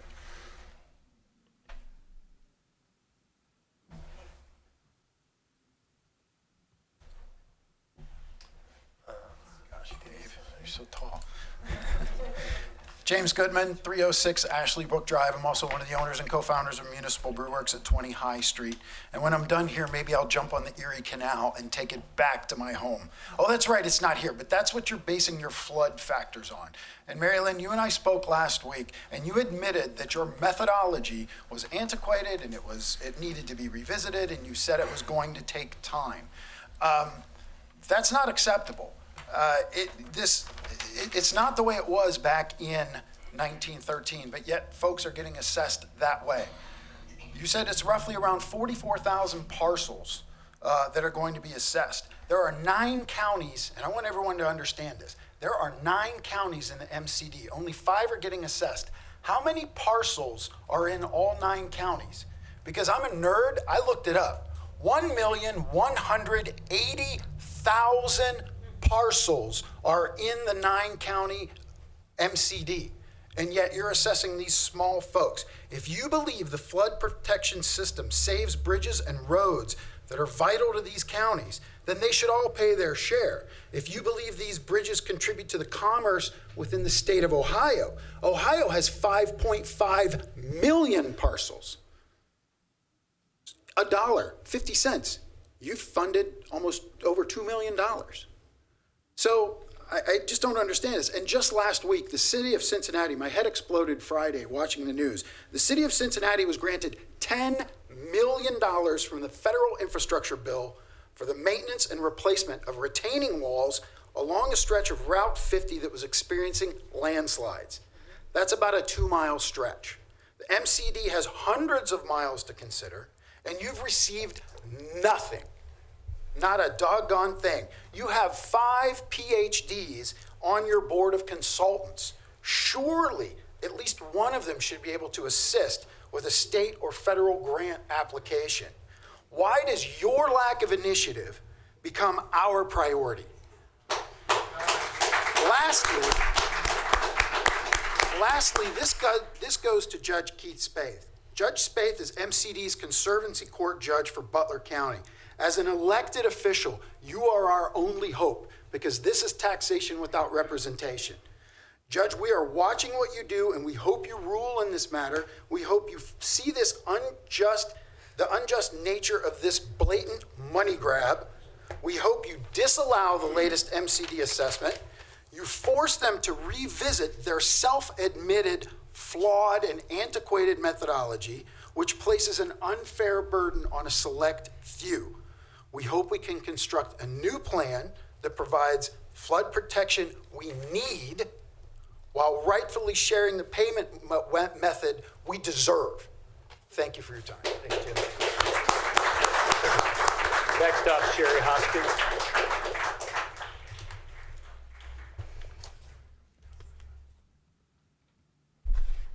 Hello, and I thank you for being here as well. I know it's tough to hear all of this, but you know. Could you do your address, please? Oh, I'm sorry.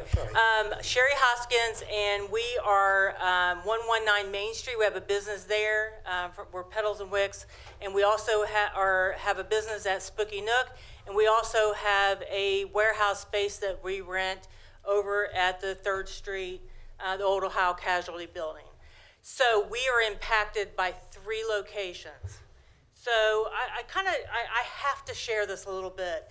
You know, Petals and Wicks, everybody knows us here in town. My husband and I, we own this. We are dreamers. We're risk takers.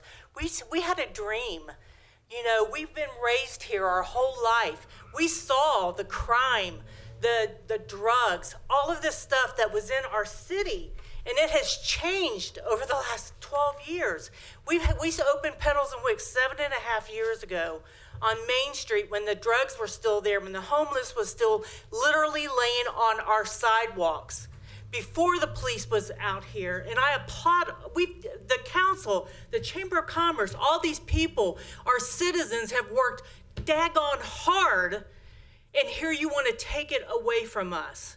So we are tenants of these 3 locations. I want to ask both of you, what is our recourse as tenants? Because we all know the shit's going downhill.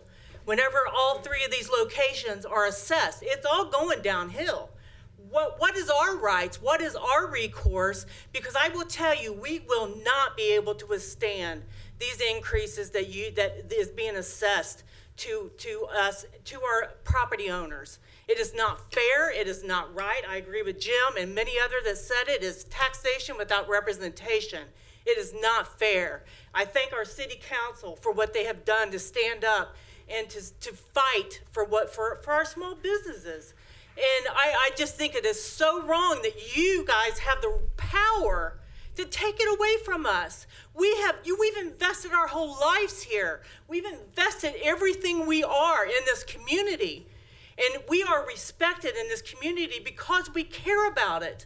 And it is not fair that you guys can just rip it right out from us just because you can. It's not fair. I'm sorry, I am very angry about this. And we are angry because we might as well, I said it the other day at the Dayton Lane, we might as well just do a fire sale if this goes through. Because we will not, as a small business, withstand it. Downtown, as we know, will be closed for business. And it is not fair that you have the power to do it. It is not fair because we've worked our butts off. The community, all of us have worked our butts off for what we have here. And it's not fair to be taken from us. Thank you. I appreciate you listening.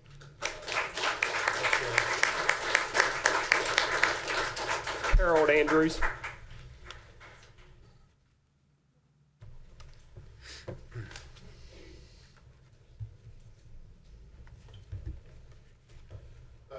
Thank you. Harold Andrews, 630 South Front Street. I am the pastor of St. Paul Miracle Center here in the city. And in actuality, most of what I had thought to bring forth to you has already been brought forth. But I was thinking back, and it occurred to me that the assessment that comes from the Miami Conservancy District, it comes on our tax bill, right? It comes as a part of our tax bill. Comes on property. Yep. On a property tax. And when you hear the people talking, and each of us talking here, it just really reminds me, because people are talking about taxation without representation, and we know when the British taxed the way they taxed, and those who were in Boston decided we're not going to pay the tax anymore. My question is what would it cost the Miami Conservancy District to collect your assessment if the citizens that you're collecting it from decided to pay their property tax in one way and send a tea bag for the assessment? How much would it cost you to collect those taxes from the citizens if all the citizens decided together that this is not right? So then what would happen is this: the Miami Conservancy District would have to go into the real estate business, because they can take all of our property and then see who you can sell it to. Now, of course, I know that sounds radical. That sounds radical, but there comes a place where actually you have authority, but I think we have some too. And I think as a community, we can say to ourselves, of course we want to be protected. I heard your spill, and I understand we need to be protected, but as a community, when we come forth, and I pastor a little small church, I looked it up to see what it would cost me. $630 a year is what the Miami Conservancy District would cost my church, my little church, which I draw no salary from. When you're done, my assessment went from $632 a year to $6,300 a year. We couldn't even stay. We would be gone. That would just absolutely wipe us out. So I guess we either get wiped out or we stop serving the community. But it come down to the point where some things you say I'm not going to do. But I'm not saying that. What I'm saying, there's some things that we just cannot do. How can you, well, I'll just say what the world says, say it like this. How can you get blood out of a turnip? Mr. Andrews. Pastor Andrews. Did you receive a notice, your notice in the mail? I received the notice in the mail. No, in the mail? No. I did not receive a notice in the mail. I became aware of this about 4 days ago. And you looked it up yourself, am I correct? Absolutely. You did not get a notice, am I correct? No, I did not get a notice. I received In my opinion, this is another failure. I get a telephone This is call. a major failure in this assessment process. Our citizens were not notified. And Mary Lynn, you've seen it the other night at our Dayton Lane meeting. Many of those citizens said, if it was 2 or 3 citizens that told me that they did not receive a notice, I'd say, well, maybe they missed it. Maybe it got shuffled behind the seat. But it did not. Too many citizens were not notified on time, and May 3rd is not enough time. It is not enough time because they were not notified. And that is irresponsibility yet again. We feel like we've been sucker punched. Come on. I mean, 4 days ago.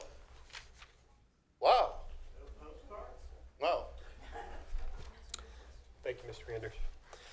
Don O'Connor.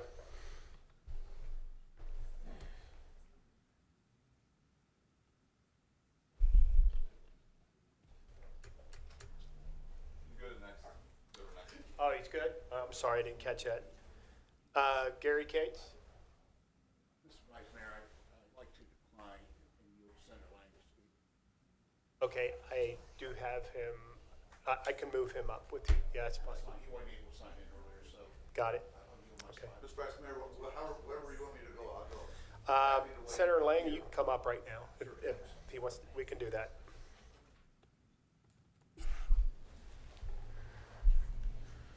Mark, Marilyn, thank you both for being here, and thank you for the protection you guys have offered to our community for over 100 years. I share everybody's frustration. I have to thank Mike Ryan for making me aware of this about 6 months ago. Then it was only a rumor. Then it was only a rumor that it might happen. In Maryland, you came to my business office, and we had several meetings. I promise you tonight my language will not be as colorful. So I will make that pledge to you tonight. But you know how upset I am from our last meeting, and I share everybody's frustration. You know, what's going on in Hamilton right now really is miraculous. Hamilton started this renaissance before Intel, Amazon, Honda, Google, Ford, before any of those big projects were made. And a lot of credit goes to the city council, the city manager, the Butler County Commission, who have created the most business-friendly county in the state of Ohio. But they only get the credit for creating an environment. The real credit goes to municipal breweries, to Petal and Wicks, I hope I said that right, to these businesses that have stepped forward, put their own time, their own talent, and their own treasure at risk to make Hamilton a better place. Look what's happened.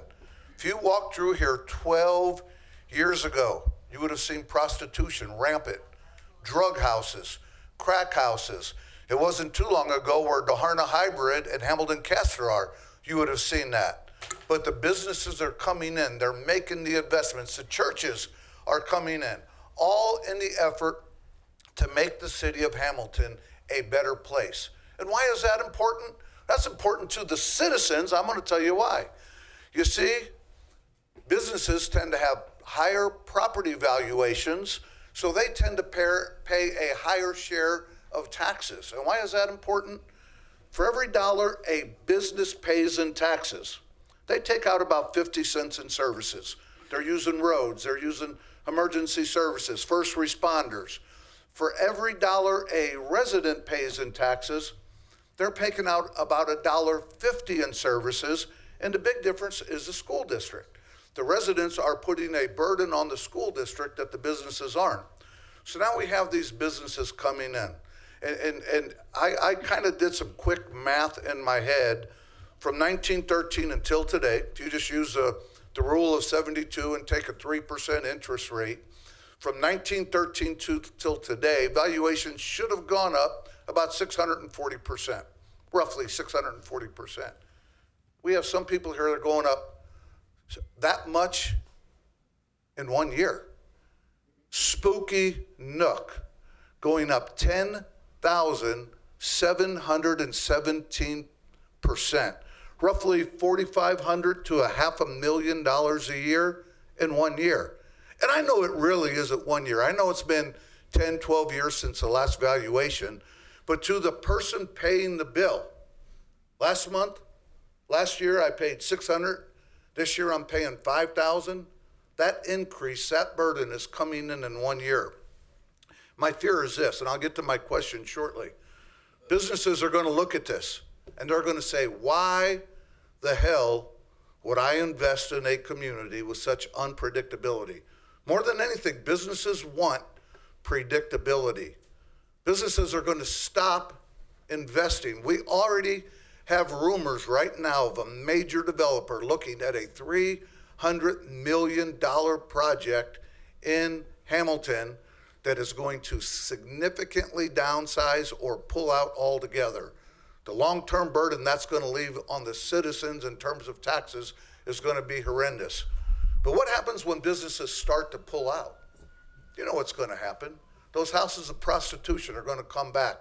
Mark, you've been here a long time. You know what I'm talking about. Those crack houses, they're going to come back. The burden on the citizens then to clean it up will be unbearable. And I'm afraid Hamilton's going to turn into another San Francisco. I am afraid long term. So the intent and the goal when this was set up in 1913 was to protect the cities that were downstream. This long term may have the unintended consequences of being the vehicle that undoes the city's success, that damns these cities into permanent failure. My questions to you are this. Have you guys ever looked at being taken over by the Army Corps of Engineers, who has a nationwide revenue stream and flood remediation is part of their core competencies? Is that something the board has discussed, and is it even possible? On my time on the board, I don't believe that's been directly discussed, though collaboration with the U.S. Army Corps of Engineers is frequently discussed and frequently engaged. There's been projects, in fact, where our engineering staff and their staff have worked very closely together. In fact, we're doing it here in Hamilton with the study of the river channel from today. Lowhead to Lowhead. But would it be advisable for the U.S. Army Corps to take over operation of conservancy districts in Ohio? I don't know the answer to that. I don't know enough about their long-term capability or their ability to sustain that type of operation. I think there would be wisdom in exploring that, and I base that on real experience. When I was a township trustee in Westchester in about 2003, one of the first things I did was I took the Voice of America Park, which was a major financial burden on the citizens of Westchester and about to become a much bigger burden, and I gave the majority of the park away to Butler County Metro Parks. That's their core competency. Parks were not a core competency of the township. Our core competencies were first responders and roads. And by doing that, what has developed at Voice of America Park without being a major burden on the citizens of Westchester is something none of us could have imagined or dreamed possible. And I think it would make sense for us to explore. Does it make sense not just to partner with the Army Corps of Engineers, but to let them take over everything? My next question is... Senator Lang, I would say that in my service on the board, the Corps has often sought out our engineering staff for consultation because of the expertise and the professionalism and knowledge. And our former chief engineer was frequently sought after to consult with the Corps in terms of what is effective design and that type of thing. So our staff is well renowned in terms of the Corps and the understanding the Corps has regarding levees and dam safety. Thank you. And my last two questions, not the next one, but I have two more after that, will have to do with your staff. So I'm glad you shared that, and I'm happy if the Corps could take this over and relieve the burden from the local citizens, that they would be happy to keep those consultants on. Let's hope, especially if they're as good as you say they are. So do you guys have the ability to make the assessment on any other standards other than valuation? For example, could you have used the footprint that is protected versus valuations, or are there any other standards that I haven't thought of that you have the potential to use?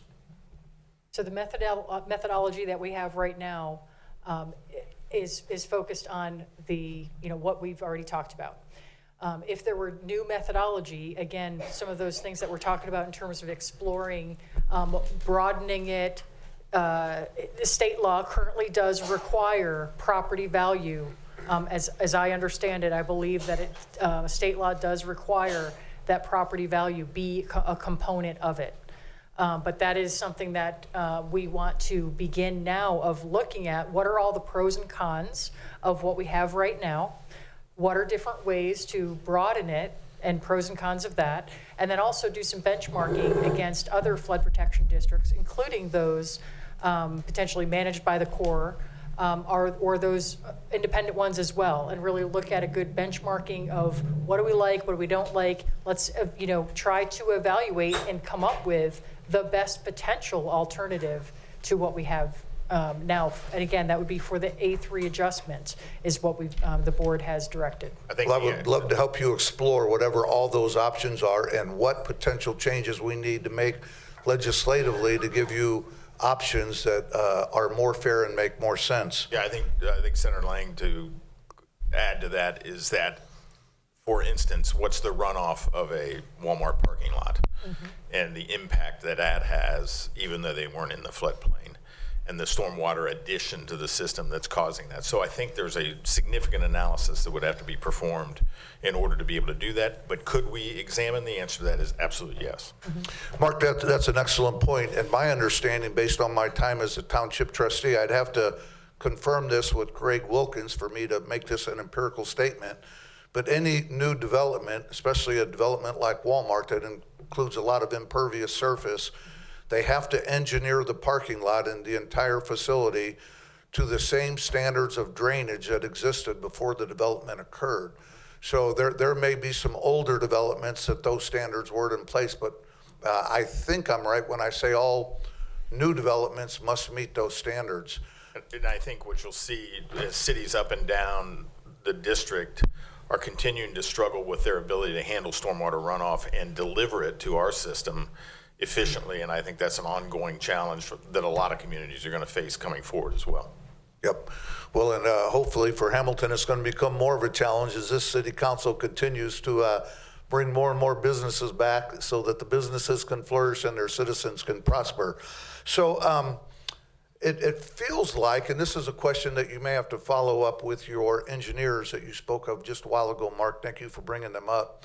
It feels like we are shooting for the Cadillac plan. We are shooting for the very best vehicle out there to mitigate any options. I could be wrong. That was not your verbiage, but it just kind of felt that way based on what I heard sitting there tonight. My question is, have you looked at any other options, including lesser standards and even taking a poll, not of the citizens, but only of the affected property owners, to say, hey, instead of a 10,717% increase, we could reduce that increase to 300%. The standards are going to be less. Would you be willing to assume some of the risk? I made all those numbers up, but I think you get the concept. Yeah, good question. The answer is yes. We actually looked at least 3 different iterations in the capital plan. Most of what we're looking at are what we would consider to be the high-risk elements. So we are addressing those first. And we will continue then to manage the program and the changes in rehabilitation and updates to the system as we go down that risk assessment and the value of the risk assessment associated with those features. in the system, both dams and levees. So we are going to continue to try to minimize risk as we work literally from the top down on that basis. And the full need identified was about $140 million, but all of that doesn't need to be done at once. The board selected more of a $34.5 million program, and so it's that amount of money that we would work to get that amount of work done and prioritize the needs to spend that amount of money over the 10-year period. My last question, I'll wrap it up after this, Mr. Vice Chair. I'll be real quick, real short. I'm on an email, a text chain right now with about 20 other legislators. We are working on solutions. We're working on options. I'd like to follow up on a question I believe Commissioner Dixon posed. If we are successful at getting state money, if we are successful at getting your capital budget requests that you have in, if we are successful at reaching out to our partners at the federal level, our congressmen and our senators and securing funds, can you give us your commitment that there will be a commensurate reduction, dollar for dollar, that the citizens and the businesses are left paying for every penny that we can deliver? Thank you, Mr. Chairman. Sorry for going over. Thanks, George. Okay, next up is, oh, you want to answer that? Oh, go ahead. No, go ahead and answer that. Senator Lang, you have my commitment. We will absolutely reevaluate that annually and make appropriate changes based on the findings and the awards that we are granted. Absolutely. Okay, next up is Sam Byler.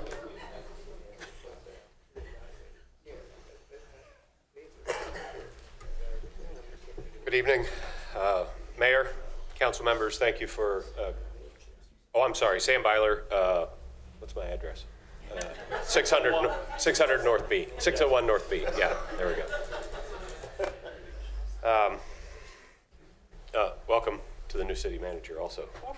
I'm right in the middle of it all, don't you? So, question on the appeal process. What leads to a successful appeal? So it's an exception process, it's called, which is like an appeal. And What leads to a successful exception process? Yes. So the exception is that the exception, first and foremost, I want to point out that you would be taking exception to the benefit. You're not accepting or taking and making an appeal of the assessment. It is the benefit. So you can't really appeal the assessed value. You're appealing the benefit, which is Can you then appeal used. the assessed value? No. Mary Lynn, It is the answer you said was no. right. You're appealing the appraised value of the benefit, which is then used to calculate the assessment. So basically the percentages is we would challenge that it's the wrong percentage. Correct. Right. And So if it's there's the percentage that fits your model, then there will be no successful appeals. If the percentages fit your model, then there will be no successful appeals. Is that correct? That is based on state law of what we have to implement. Have you approached the state legislature requesting a change to the law? We have not asked for a change. We've been having meetings and informing them of what state law requires us to do. So my gratitude to the council and the mayor for all of these years of work. It's astonishing.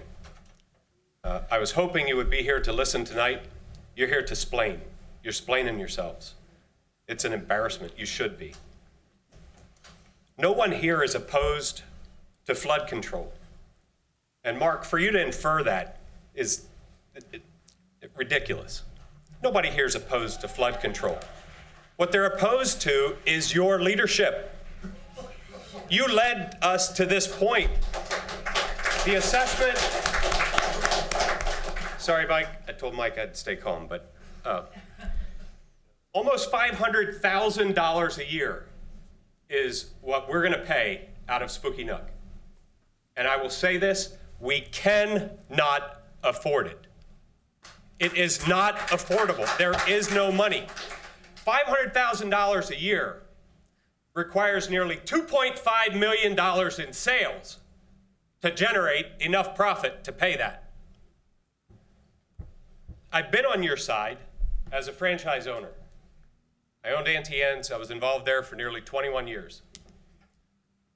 We've had 4 cases of litigation in one of the most litigious businesses there is. And the reason is, I would have never been stupid enough to make this kind of an assessment, to increase the fees to the franchisees who I depended on for my success, without taking the approach that I take in our company. I don't make a decision without proposing it to the stakeholders, to the people that are affected by it. As the owner of the company, I propose decisions to employees that I pay. To have this thrust upon us without really an appellate process, there's really not a legal approach to challenge this. So we're only left with a legislative approach that you could have asked for the time you arrived, or you could have asked for the time you arrived on the board.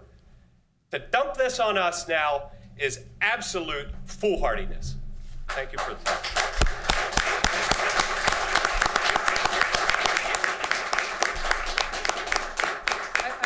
I would like to address that. Go ahead. Because I had reached out to Spooky Nook back in November of 2022, not too far after I got here, to make Spooky Nook aware of the fact that the Champion building, that Champion predated the Miami Conservancy District, serves as part of the flood protection of the Miami Conservancy District.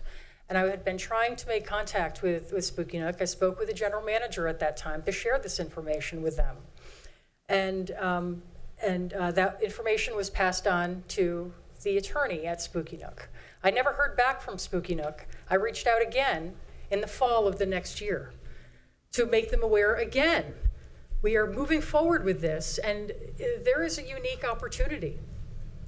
And you know, so again, Mr. Byler did have a call with us earlier this year. And so there are unique opportunities with regards to the fact that your building is referenced in the Miami Conservancy District historical documents of the official plan, and your building is serving part of the flood protection. I am open, the board is open to hear an exception from Spooky Nook so that we can look at what should be the benefit there. And again, this has been an opportunity where we have been trying to talk. We have been trying to talk. It's not just about Spooky Nook. The damage we're going to experience is spread broad, and they don't have the wall. So, Mr. Vice Mayor, I really take exception tonight to the words benefit and methodology that have been spread around. Please don't insult us. And you're both insulting all of us. You and your board, as Michael Ryan shared, that chose not to come with you tonight, really? They're out of town. I don't give a goddamn if they're out of town. This is more important, Mary Lynn. This is going to devastate the city of Hamilton. We went through this last week at council. You're both, and I know you both, this isn't personal. This is business. And I decry, this was not a business plan. This is an idea that you're passing along, and you're penalizing everybody that's here, stakeholders here tonight. People like Sam Byler, people like that little guy on B Street, the pastor that was up here tonight that might have to close his church. Really? Go ahead, Eric. Okay. Next up is Amy, and I can't get this name right. Garcia? Is that Garcia? Coming up from the outside. Giachi! There we go. I knew I got that wrong. All right. Go ahead and state your Sorry, let me pull up my name pants. and your address. Thank you. Okay. My name is Amy Giachi, and I have lived in the city of Hamilton, 1208 Reservoir Street. Thank you. City of Hamilton since I was 2 years old. I have seen this city grow and become amazing in every single way. And I am just I'm devastated. I have stayed in this neighborhood. I purchased my home literally 5 blocks from my mama's house, when I was 22. I still live here because I love this city. I have every opportunity to not live in the North End. Now, let me give you a little history. The North End was affected by the flood. Do you have any idea about the people that live in the North End? The elderly, the disabled, the less fortunate as far as financial stability. I'm worried about my mother, how she's going to pay it. She can't. She's on disability. That's not fair. She has lived here. She has paid her taxes. She has done everything just like everybody else here. We all deserve transparency from you. I did not hear about anything about this MCD stuff. I did get the flyer. I got it late as well. And then I saw it on a Facebook feed. The Facebook feed literally wasn't even posted until 4 hours before the meeting was going to happen. I couldn't make it. No notice. We need transparency. We deserve that. And it's just, I am mind blown about the idea, everybody in this city, we know that the river's here. How is it not everybody's responsibility that lives in all 9 counties? It is every citizen's responsibility to pay that. I mean, this is just, you guys can't sleep at night if you let this pass. You can't, and you know it. Let's make some change, let's pull together, and let's do whatever the hell needs to happen, because this is just not okay. And would you want your mother affected? Would you want your children affected that can't afford to move out of a neighborhood? How does that make you feel? You need to consider these things. I'm not even a business owner. I mean, but I'm just mind-boggled. I don't care to pay a tax or an assessment. I'm a taxpayer. I live here. I benefit from everything here. I benefit from the flood protection. But again, to base something off of 100 years ago flood and the methodology, like, you are smarter than that. You know that shit should have been changed and updated a long time ago. So let's pull together and let's make this shit okay, because it's not right now. Okay? Thank you, Amy. Okay, we do have about 6 more people to speak, and we'll move on. So, looks like, is it Jen Albinus? She out there in the hall? Oh, that's you. Yeah, sorry. Yep. I can, yeah, I can move. What is your last name? I'll let her speak, yeah, but that's, what's the last name? Albinus. Oh, Cindy Richard, sorry about that. I knew that. Give me just a minute, Cindy. Yes, I'll put you down there, okay? What was the name? Jeff. What was the name? Jeff Albinus. Oh, Seth Albinus. Seth, I'm sorry. No worries. Looks like a J. I did that too. My name is Seth Albinus. I live in 806 Dayton Street. I am an urban planning student about to graduate in December, and I have to say that looking at things that affect cities and communities, such a shock to the system just kind of decimates it unilaterally. And will be just kind of like the wind will be taken out of our sails and our community will suffer tremendously. That's all. Thank you.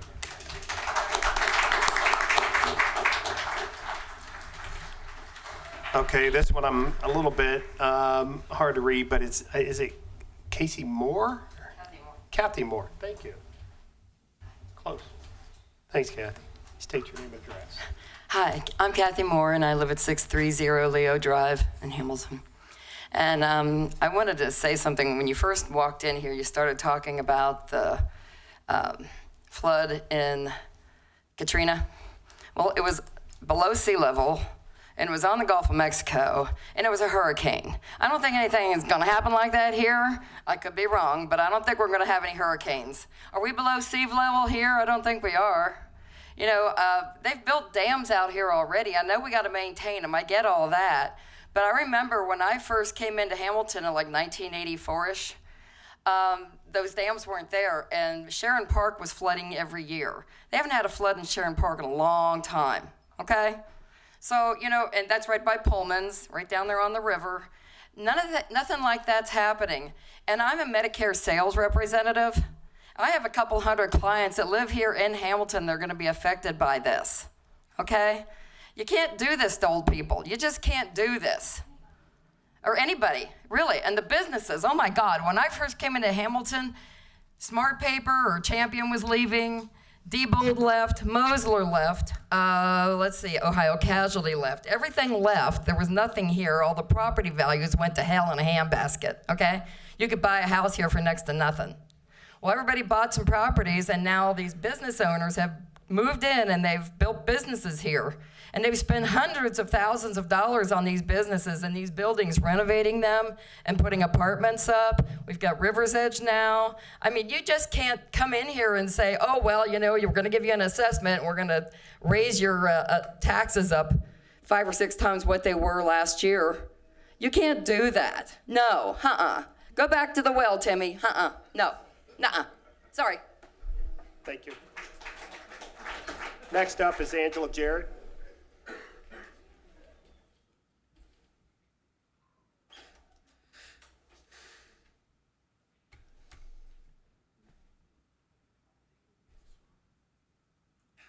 Hi, I am Angela Jarrett, 860 Central Avenue.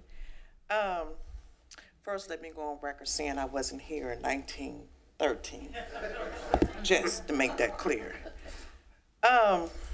So my question is, there's a lot of things that has been said, and there were some things that really caught my ear. Mark, you say you're from Hamilton. Lifelong resident. Lifelong resident. Is it this side of Hamilton or that side of Hamilton? I've lived in Hamilton my entire life. This side of Hamilton or that side of Hamilton? That side. That's what I thought. That's what I thought, that side of Hamilton. And I say that because, first of all, there was something said about a benefit. And basically, what I heard after that was, it's time to pay. Time to pay what? Because there was no assessment back in 2012. You guys feel like we took advantage of a benefit and now it's time to pay. That didn't sit well with me at all. So, okay, I kept listening. Then, of course, I heard the low blow that was given to this councilwoman right here. That didn't sit too well with me. We're all professionals. And I was thinking coming here tonight, we will really get answers. We will really get some answers. But what we have gotten is the same thing we got last week. Nobody cares. Where is the sympathy, the compassion, the empathy for Hamilton, the city of Hamilton, the residents of Hamilton, the business owners of Hamilton? Where is the sympathy? Where is the empathy? Where is the compassion? Where is the compassion for these people that live in Hamilton that has taken their life savings to build a life? Where is the compassion for that? Where is the sympathy and the compassion for people that it's so hard for them to make it month to month, but then you want to add something else to them on a yearly basis, and they have children, and they're barely making it, barely. But I sat there, and I stand here, and I see the same thing I saw last week. You don't care. Now, you say we can file some type of assessment form. I asked last week, is that going to really help? Basically, no. So, my thing is, you guys coming here tonight, we were hoping for answers. But you coming here tonight, and this is what I got from you coming in here tonight. You came in here tonight, you offered us steak dinners, sauteed mushrooms, onions, everything, potatoes. You offered us everything, but you went out back and found the dirtiest garbage can lids that you can find to serve it up on it to us. Hogwash. You gave us nothing. You don't care. We was told by you last week, from what I got, it is what it is. It's going to happen. It is what it is. So my question was, so what's the point of all these meetings? What is it that we can say to say, hey, they're going to help us. We're not going to be assessed all this money. Where is that? I mean, I sat back there and I read the faces on both of y'all. Y'all don't care. Y'all have a job to do, I guess. But it's not to help us. It is really not. And I'm starting to feel like everyone else. Y'all see Hamilton coming up. Y'all see it coming up. Y'all see Hamilton thriving. And so now, oh, they're thriving. They can afford it. So what's in it for the future? How is it that people can come in and build businesses knowing that they're going to be assessed? They're not coming. They're not coming. You are destroying Hamilton. You are deciding the fate of Hamilton businesses and residents. You are deciding if they're going to make it or not. You're coming in here, you're going to close a whole lot of doors, and you don't care. And I get it. Nobody has a problem with paying assessments. We know taxes are needed, assessments are needed. We know all of that. But it's the way you came in and did it, and it's the cost of it. And I have to go back to what you said. Basically, it's time to pay. So, hey, that's all I'm saying. So I'd like to take a minute to, Okay. to respond. Thank you, Angela. Okay. Number one, I appreciate the remarks that we've heard, the sincerity and the commitment that's expressed not just by property owners, but all the business folks that are here. This is extremely difficult, and it was an extremely difficult decision for the board to move forward with the readjustment of benefits in this year. It is painful to me as a lifelong Hamilton resident to hear the passion and the pain that this is going to inflict. And frankly, it is deeply troubling to me and deeply dissatisfying. And I feel truly hurt by the damage that this may create and cause, not just for private property owners and so forth. And Jim, I would tell you though that that's tempered by the commitment that I have regarding the safety and the performance of the system long term. And that's the difficult equation here, folks. And that is a very challenging element. And I personally feel that my obligation has to be to the commitment for the flood protection of Hamilton, Ohio. And that is, and I'm sorry, I can tell you. Why not assess everybody? Why not assess everybody Correct. And those are all extremely valid points. Okay, Those are all extremely valid points. So let's go ahead and move on. Yeah. I want to thank everybody for those commitments, and it's a very tough challenge. I do. And our want everybody obligation is to understand continue to support our people in the city of Hamilton, and we will continue to support this and fight this. Right. If we have another outlet, I think we should look into it. Okay. Mr. Lang, if you need help, I'm on board. Okay, next up, Amanda McFarland.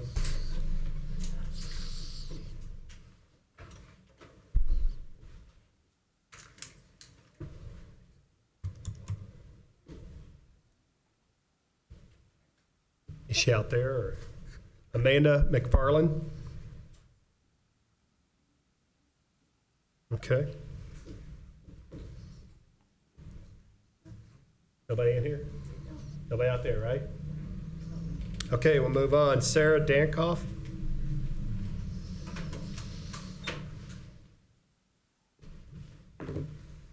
Hi, my name is Sarah Dankoff. I am a property owner and business owner at 127 North 2nd Street. In your opening remarks, you said that our 100-year-old infrastructure, we cannot delay the work on it. The word critical was used many times referencing what needs done here. I'm a steward of my business, and surely you guys are a steward of the MCD. And as a steward, I can probably relate to you that part of doing what's best for what we're overseeing is seeing what is coming. When my HVAC was old, I saw that critical need ahead of time. I knew the age of that HVAC. So I knew well ahead of time, better save up because it's coming one day. And I don't know when, but the day that my HVAC died, which was a very cold week in Hamilton, I was ready.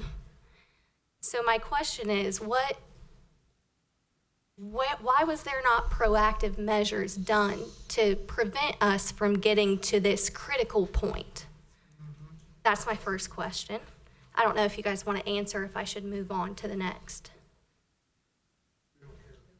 Like we can address a little bit of that with regards to what's been done. We are constantly evaluating and inspecting and doing repairs. In some cases, they're being put on a list because we can't do them now because we don't have money for them. But assessments, we use the dollars that we have for the priorities that we see are the highest risks that need attention. When we see that we have a big need coming, like our Lockington Dam walls, we went to Ohio Water Development Authority and sought a low-interest loan, and we had to front the construction of that to be able to then secure a 2% interest loan. So we try to utilize the best information and the best resources we have to pinch the pennies and get, FEMA grants, or we just recently got a $4 million grant from Ohio EPA. We anticipate it, we try to do what we can, but with $140 million worth of needs and a 100-year-old infrastructure for the first 50 years of the Conservancy District. This was talking with the general manager from like the 70s and 80s. He shared with me for the first 50 years, it was bare minimum maintenance. There was no capital planning done, no capital projects done. So for the first 50 years, it was all bare minimum.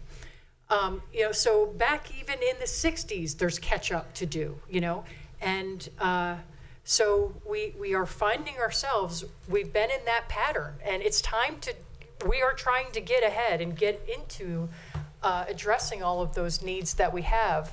And again, it's just, trying to prioritize those and talking about it.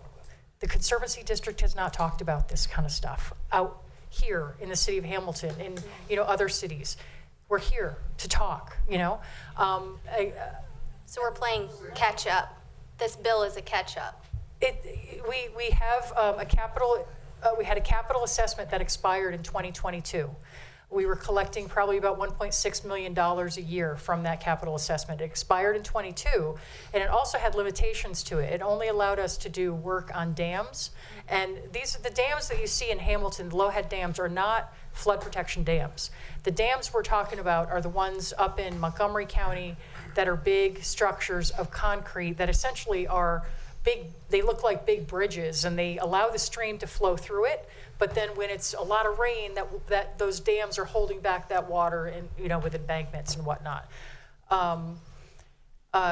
So I don't know where I was going with that, but that answers my question. Yeah. My next is the timing of this assessment. Was 2025, I guess, is when this will come into play. Has that always been the plan to reassess in 2025? Because you mentioned that you guys realized, hey, properties are worth more now, but then there was a pause where you waited for the state to impose new property taxes on us. And I'm wondering about the timing there, because It had more to do with the settlement of the lawsuit brought by Butler County. so you couldn't move forward while that lawsuit was in place. In 2020, the plan in 12 was that in 2020 it was going to get a readjustment.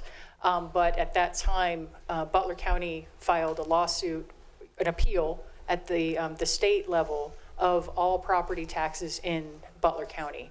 And so the Miami Conservancy District, because we're relying on those, and if we were to use those assessments, those property values, and it changed because of the appeal, then there would be all kinds of corrections and whatnot that would have to be done because we wouldn't have used the right value.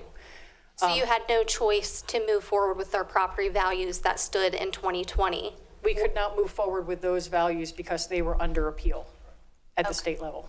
Okay. And so that So there was no option, it wasn't a choice? Right. Okay. It was a choice that the Conservancy District made to not put those properties and the establishment of the benefits on using values that were under appeal because they could be wrong. Okay. Just because for me it seems advantageous to wait for that increase and then come in with this new assessment is why I ask. My last question is the money that will be raised through this assessment, essentially the increase in what we're paying, does that go into a pot that is only paying for what needs to be done on infrastructure, or is it also going into the operation costs of the MCD, like payroll? So there's two assessments, one being maintenance and one being capital. The maintenance is what pays for the employees that maintain the infrastructure. Okay. They're one and the same. You know, how we need to make sure that the levees are mowed, that they're in good shape, that we don't have a lot of animals burrowing into them, that we don't have trees growing onto them, and that the pipes that are cracked either get sealed or might get replaced. Some of that work gets done by the maintenance assessment.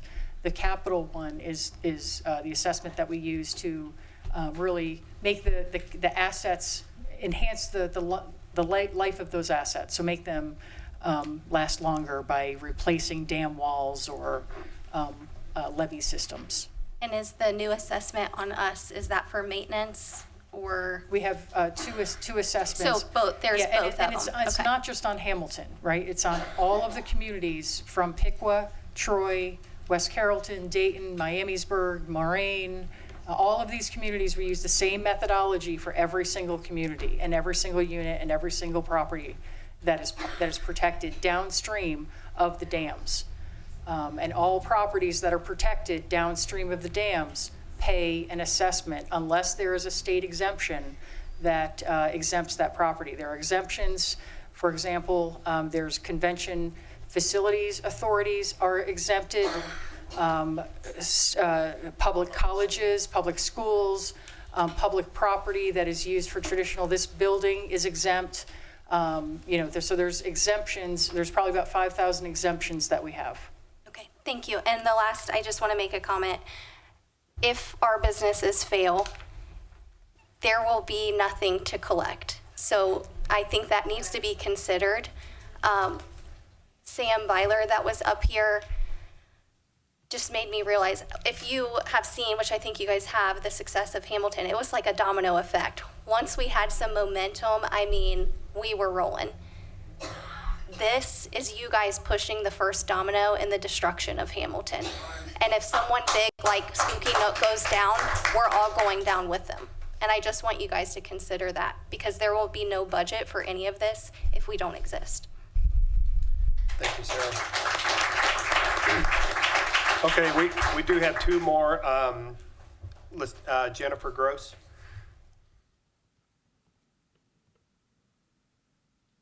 And again, like hi guys, State Rep, much. absolutely. State Rep Jennifer Gross, Westchester, Ohio.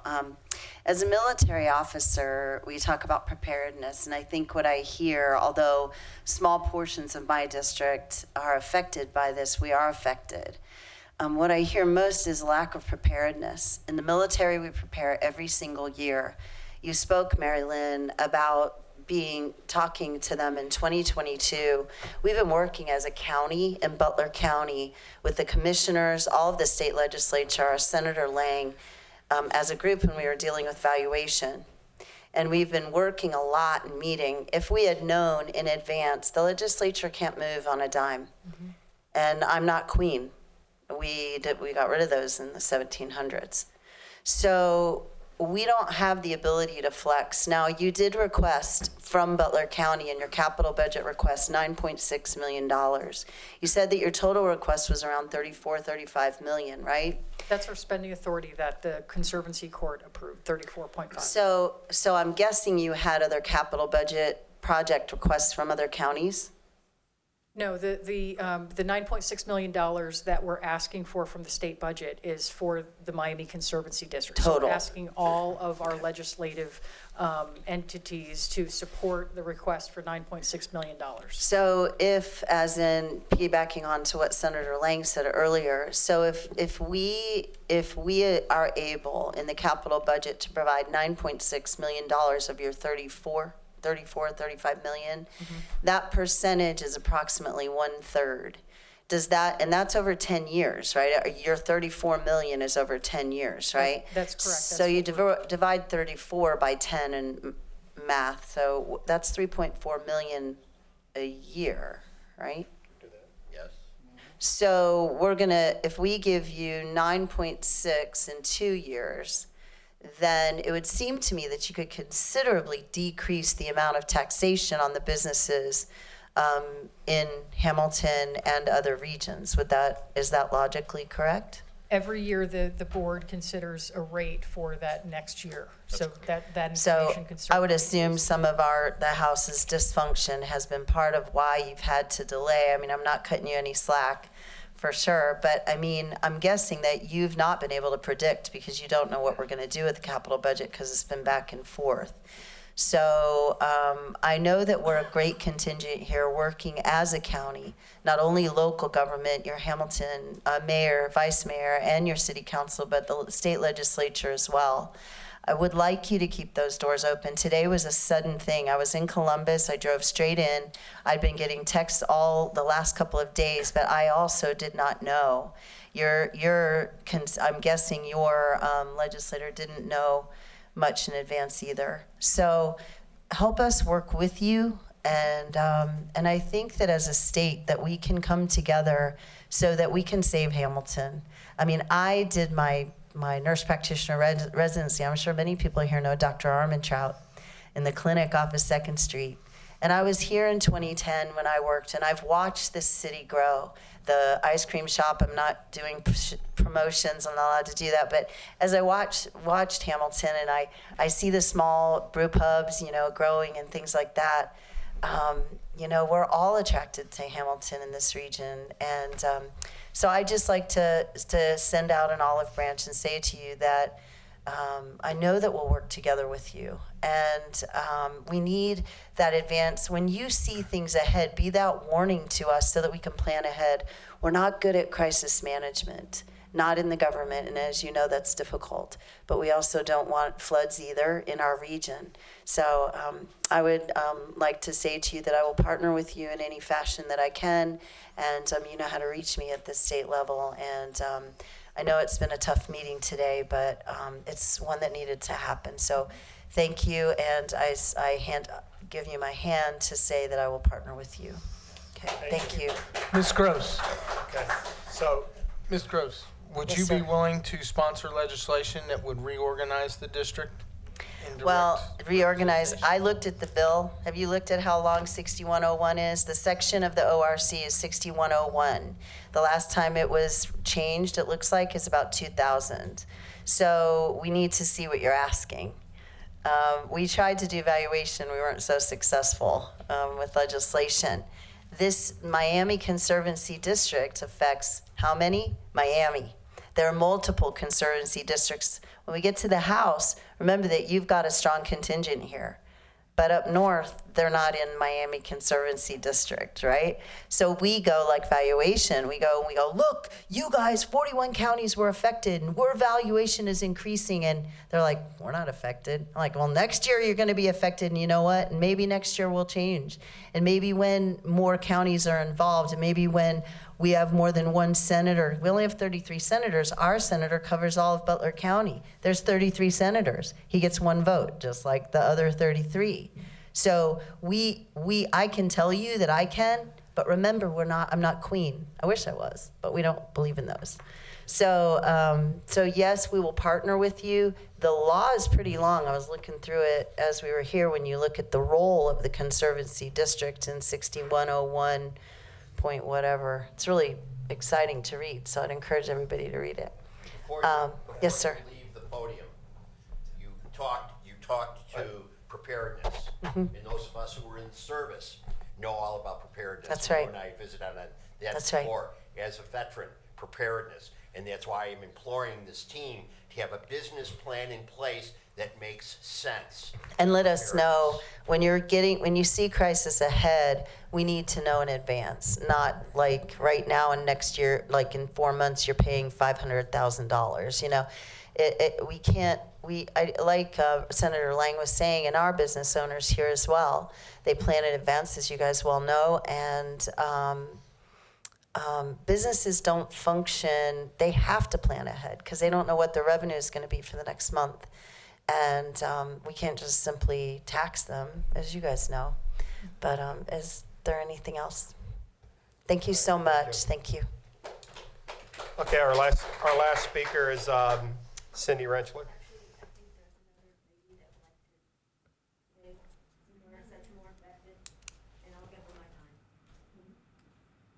Oh, you can come up then. So you're going to give her your time, right, Ms. Rentschler? Thank you. State your name and address again. Thank you very much. I'm Reverend Vanessa Cummings, the pastor of Payne Chapel AME Church, 300 South Front Street. And we also did not get notification about this. I found out at the city council meeting last week that this was happening. And our church is also impacted, not to the level of the other church, but we're also impacted. And I went to your website because you said that the information was public and it was on the website. I'm at your website. I can't find where they lay out all of your expenses and all of your budget and all of your revenue. But what I do see is it says the methodology for the assessments was developed in 1917 and has been used for more than 90 years. Now, as someone said earlier, as intelligent as you all are, why would you not at least consider changing your methodology since 90 years ago? Number two, if the place floods, all of us are impacted, all of Butler County, all of these other cities. So how do you say we're going to hold these few property owners and people who have businesses in these locations responsible for paying for everybody else? There's no equity there. If it washes out, I can't get to the church that I pastor. So it's not just about that. And it's just, it bothers me that you all have nodded like you agree with everything we're saying, but your response to everybody is tough noogies because you're saying it's not going to change. It's not going to happen. We can fill out the exemption form. It's not going to change the numbers. You're still going to have to pay it, so just figure it out. And what you're hearing is we can't just figure it out because money's not falling from trees. And we're out here serving the people and serving the least of these. So how do we serve the least of these when this money is coming out at these numbers? And if the people don't have the money, they lose their homes and businesses. So I really want to know, and you all haven't answered all the questions that have been asked, but I want you to answer this question. Based on what you've heard tonight, based on all the numbers that have been given and the impact to the individuals and the businesses, before you make this and implement this, are you willing to go back and look at a better way, a more equitable way, and a way that's less financially impactful than the way that you plan to implement this at this time? And I'd like an answer to that question, please. Just a moment, please. Thank you. Right.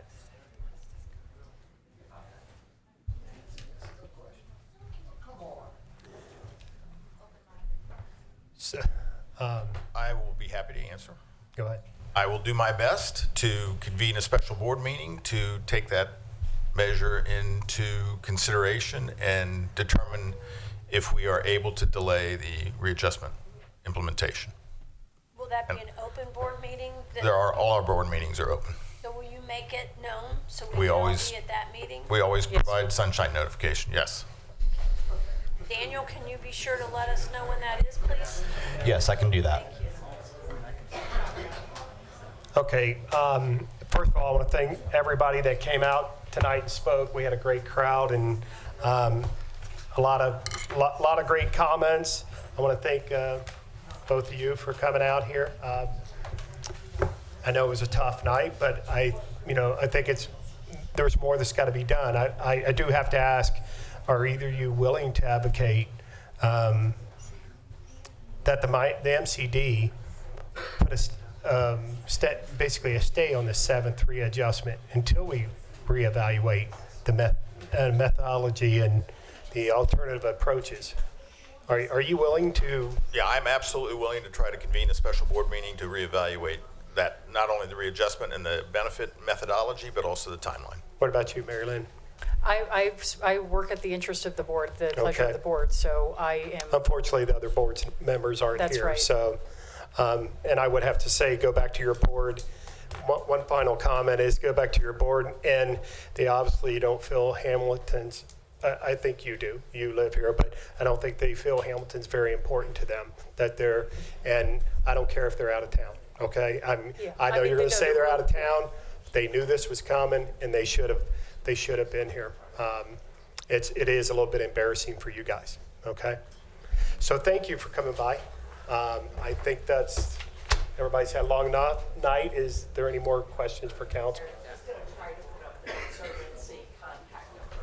Okay, Daniel's going to try to put up some contact information for the MCD. So as we're doing that, I'll go to audience of city manager. Thank you, Mr. Vice Mayor.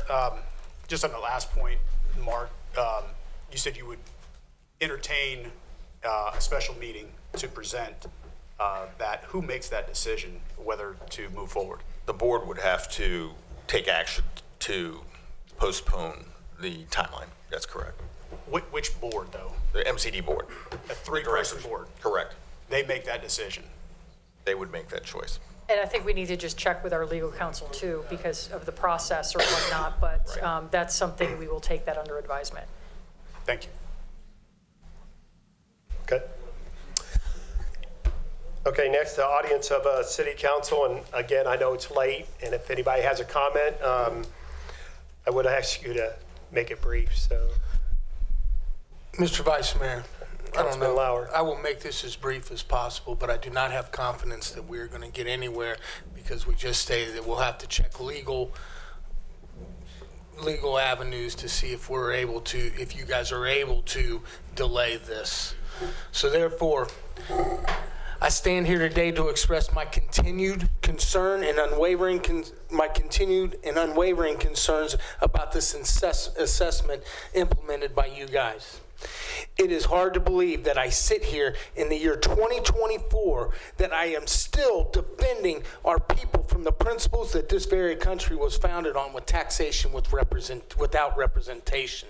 It is imperative that you guys, as governing body, including the MCD, ensure transparency, effective communication, and accountability in all matters as it impacts our community and its citizens.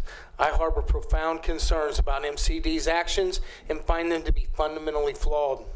You have an option to take advantage and fix this. The timing of this assessment was implemented still raises serious questions about the motivations behind it. The calculations that have been used are outdated and, quite frankly, unfair. Worse yet, there is no accountability in your books for hardships that many of our residents are facing as a result of this assessment. You have failed miserably in communicating with our citizens as they have not received notification or have received it late. We talked about sending out emails. We talked about discussions. At no point in those discussions, and tell me if I'm wrong, council, have I heard that there is any urgency. I never once heard the urgency that some of our citizens would be taxed at 5,000%. Never once did I hear that there was that much urgency. Please correct me if I am wrong. The potential of conflict of interest in the assessment review process is deeply concerning. The same individuals who voted for the assessment are responsible for reviewing the exemptions, and as you said last week, no, it's not going to matter. Furthermore, the MCD's reliance on private citizens and businesses to fund this flood protection without fully exploring possible avenues for more federal and state funding is unfair and short-sighted. To put this on the shoulders of our local communities, and just a few of the local communities, a small percentage of the local communities, is dumbfounding to me. You have a choice. Our businesses will be affected. We went from a flourishing industry with our safe companies, an industry with our paper mills, and we watched them, and Mr. Rentschler, you as well watched them, and you were impacted, and I'm sure it hurt. But as we begin our hospitality industry, my mother was in the hospitality industry, and I know the amount of money that she was able to generate to put me through college and all my needs. Our hospitality industry is just now emerging. We have 5 hotels coming. They will not come. And once again, we will see another industry leave Hamilton. I want to emphasize that taxation without representation was not acceptable in 1776, and it is not acceptable in 2024. Just as you have an obligation to keep the MCD operating, we as a council have an obligation to protect our businesses and our citizens. We are committed to working with you to find an equitable solution that addresses the essential needs of the MCD while also promoting the economic resurgence of our town. We only ask that you genuinely exhaust every effort and give us the time and space to work together and develop a plan that will benefit our entire community and other communities that are affected. I have not heard that tonight, but Mr. Rentschler, being from Hamilton, Ohio, and the prominence that your family has had, I'm not begging, because I'm not begging anybody. I'm fighting for our citizens, and you are one of our citizens. I am asking you to go to your board and not ask for them to come along. I'm asking you to say, hey, we're coming along. Because at this point, if we cannot get what we need, we must find other avenues, and we as a council must protect our citizens. I say this for myself. I have to find a way. I have to find a better answer. And if it means dissolving the MCD and going with another option, I must work to do that. It is not personal. It is business. But my students at school and the people that we represent mean more to me. We need to have regard for human dignity. So I can give everybody the comment and the answer. I've heard everyone clearly, and I understand and feel for the hardship and the difficulty that's facing everybody, and I'll do my best to carry that message directly to the board. Sir, when we are at a point like this, sometimes our best is not enough. We must have a win in Hamilton, Ohio. We must have a win. Our best is not good enough. I have tried my best at many things and lost, but this is not something that I am willing to lose. Mr. Mayor. Councilman Ryan. Mark, I'm going to be real short. I need you to commit to me and council tonight that you will bring up the motion at your next board meeting to commit to stop this and vote for Hamilton. Do I have your commitment tonight? Well, I appreciate the direct question, and the direct answer will be difficult, but I would certainly do my part. I will do my part as president of the board to address those issues.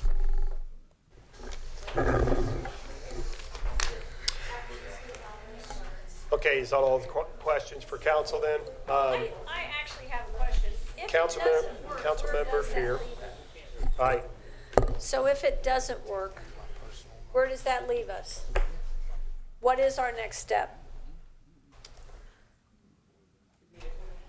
I mean,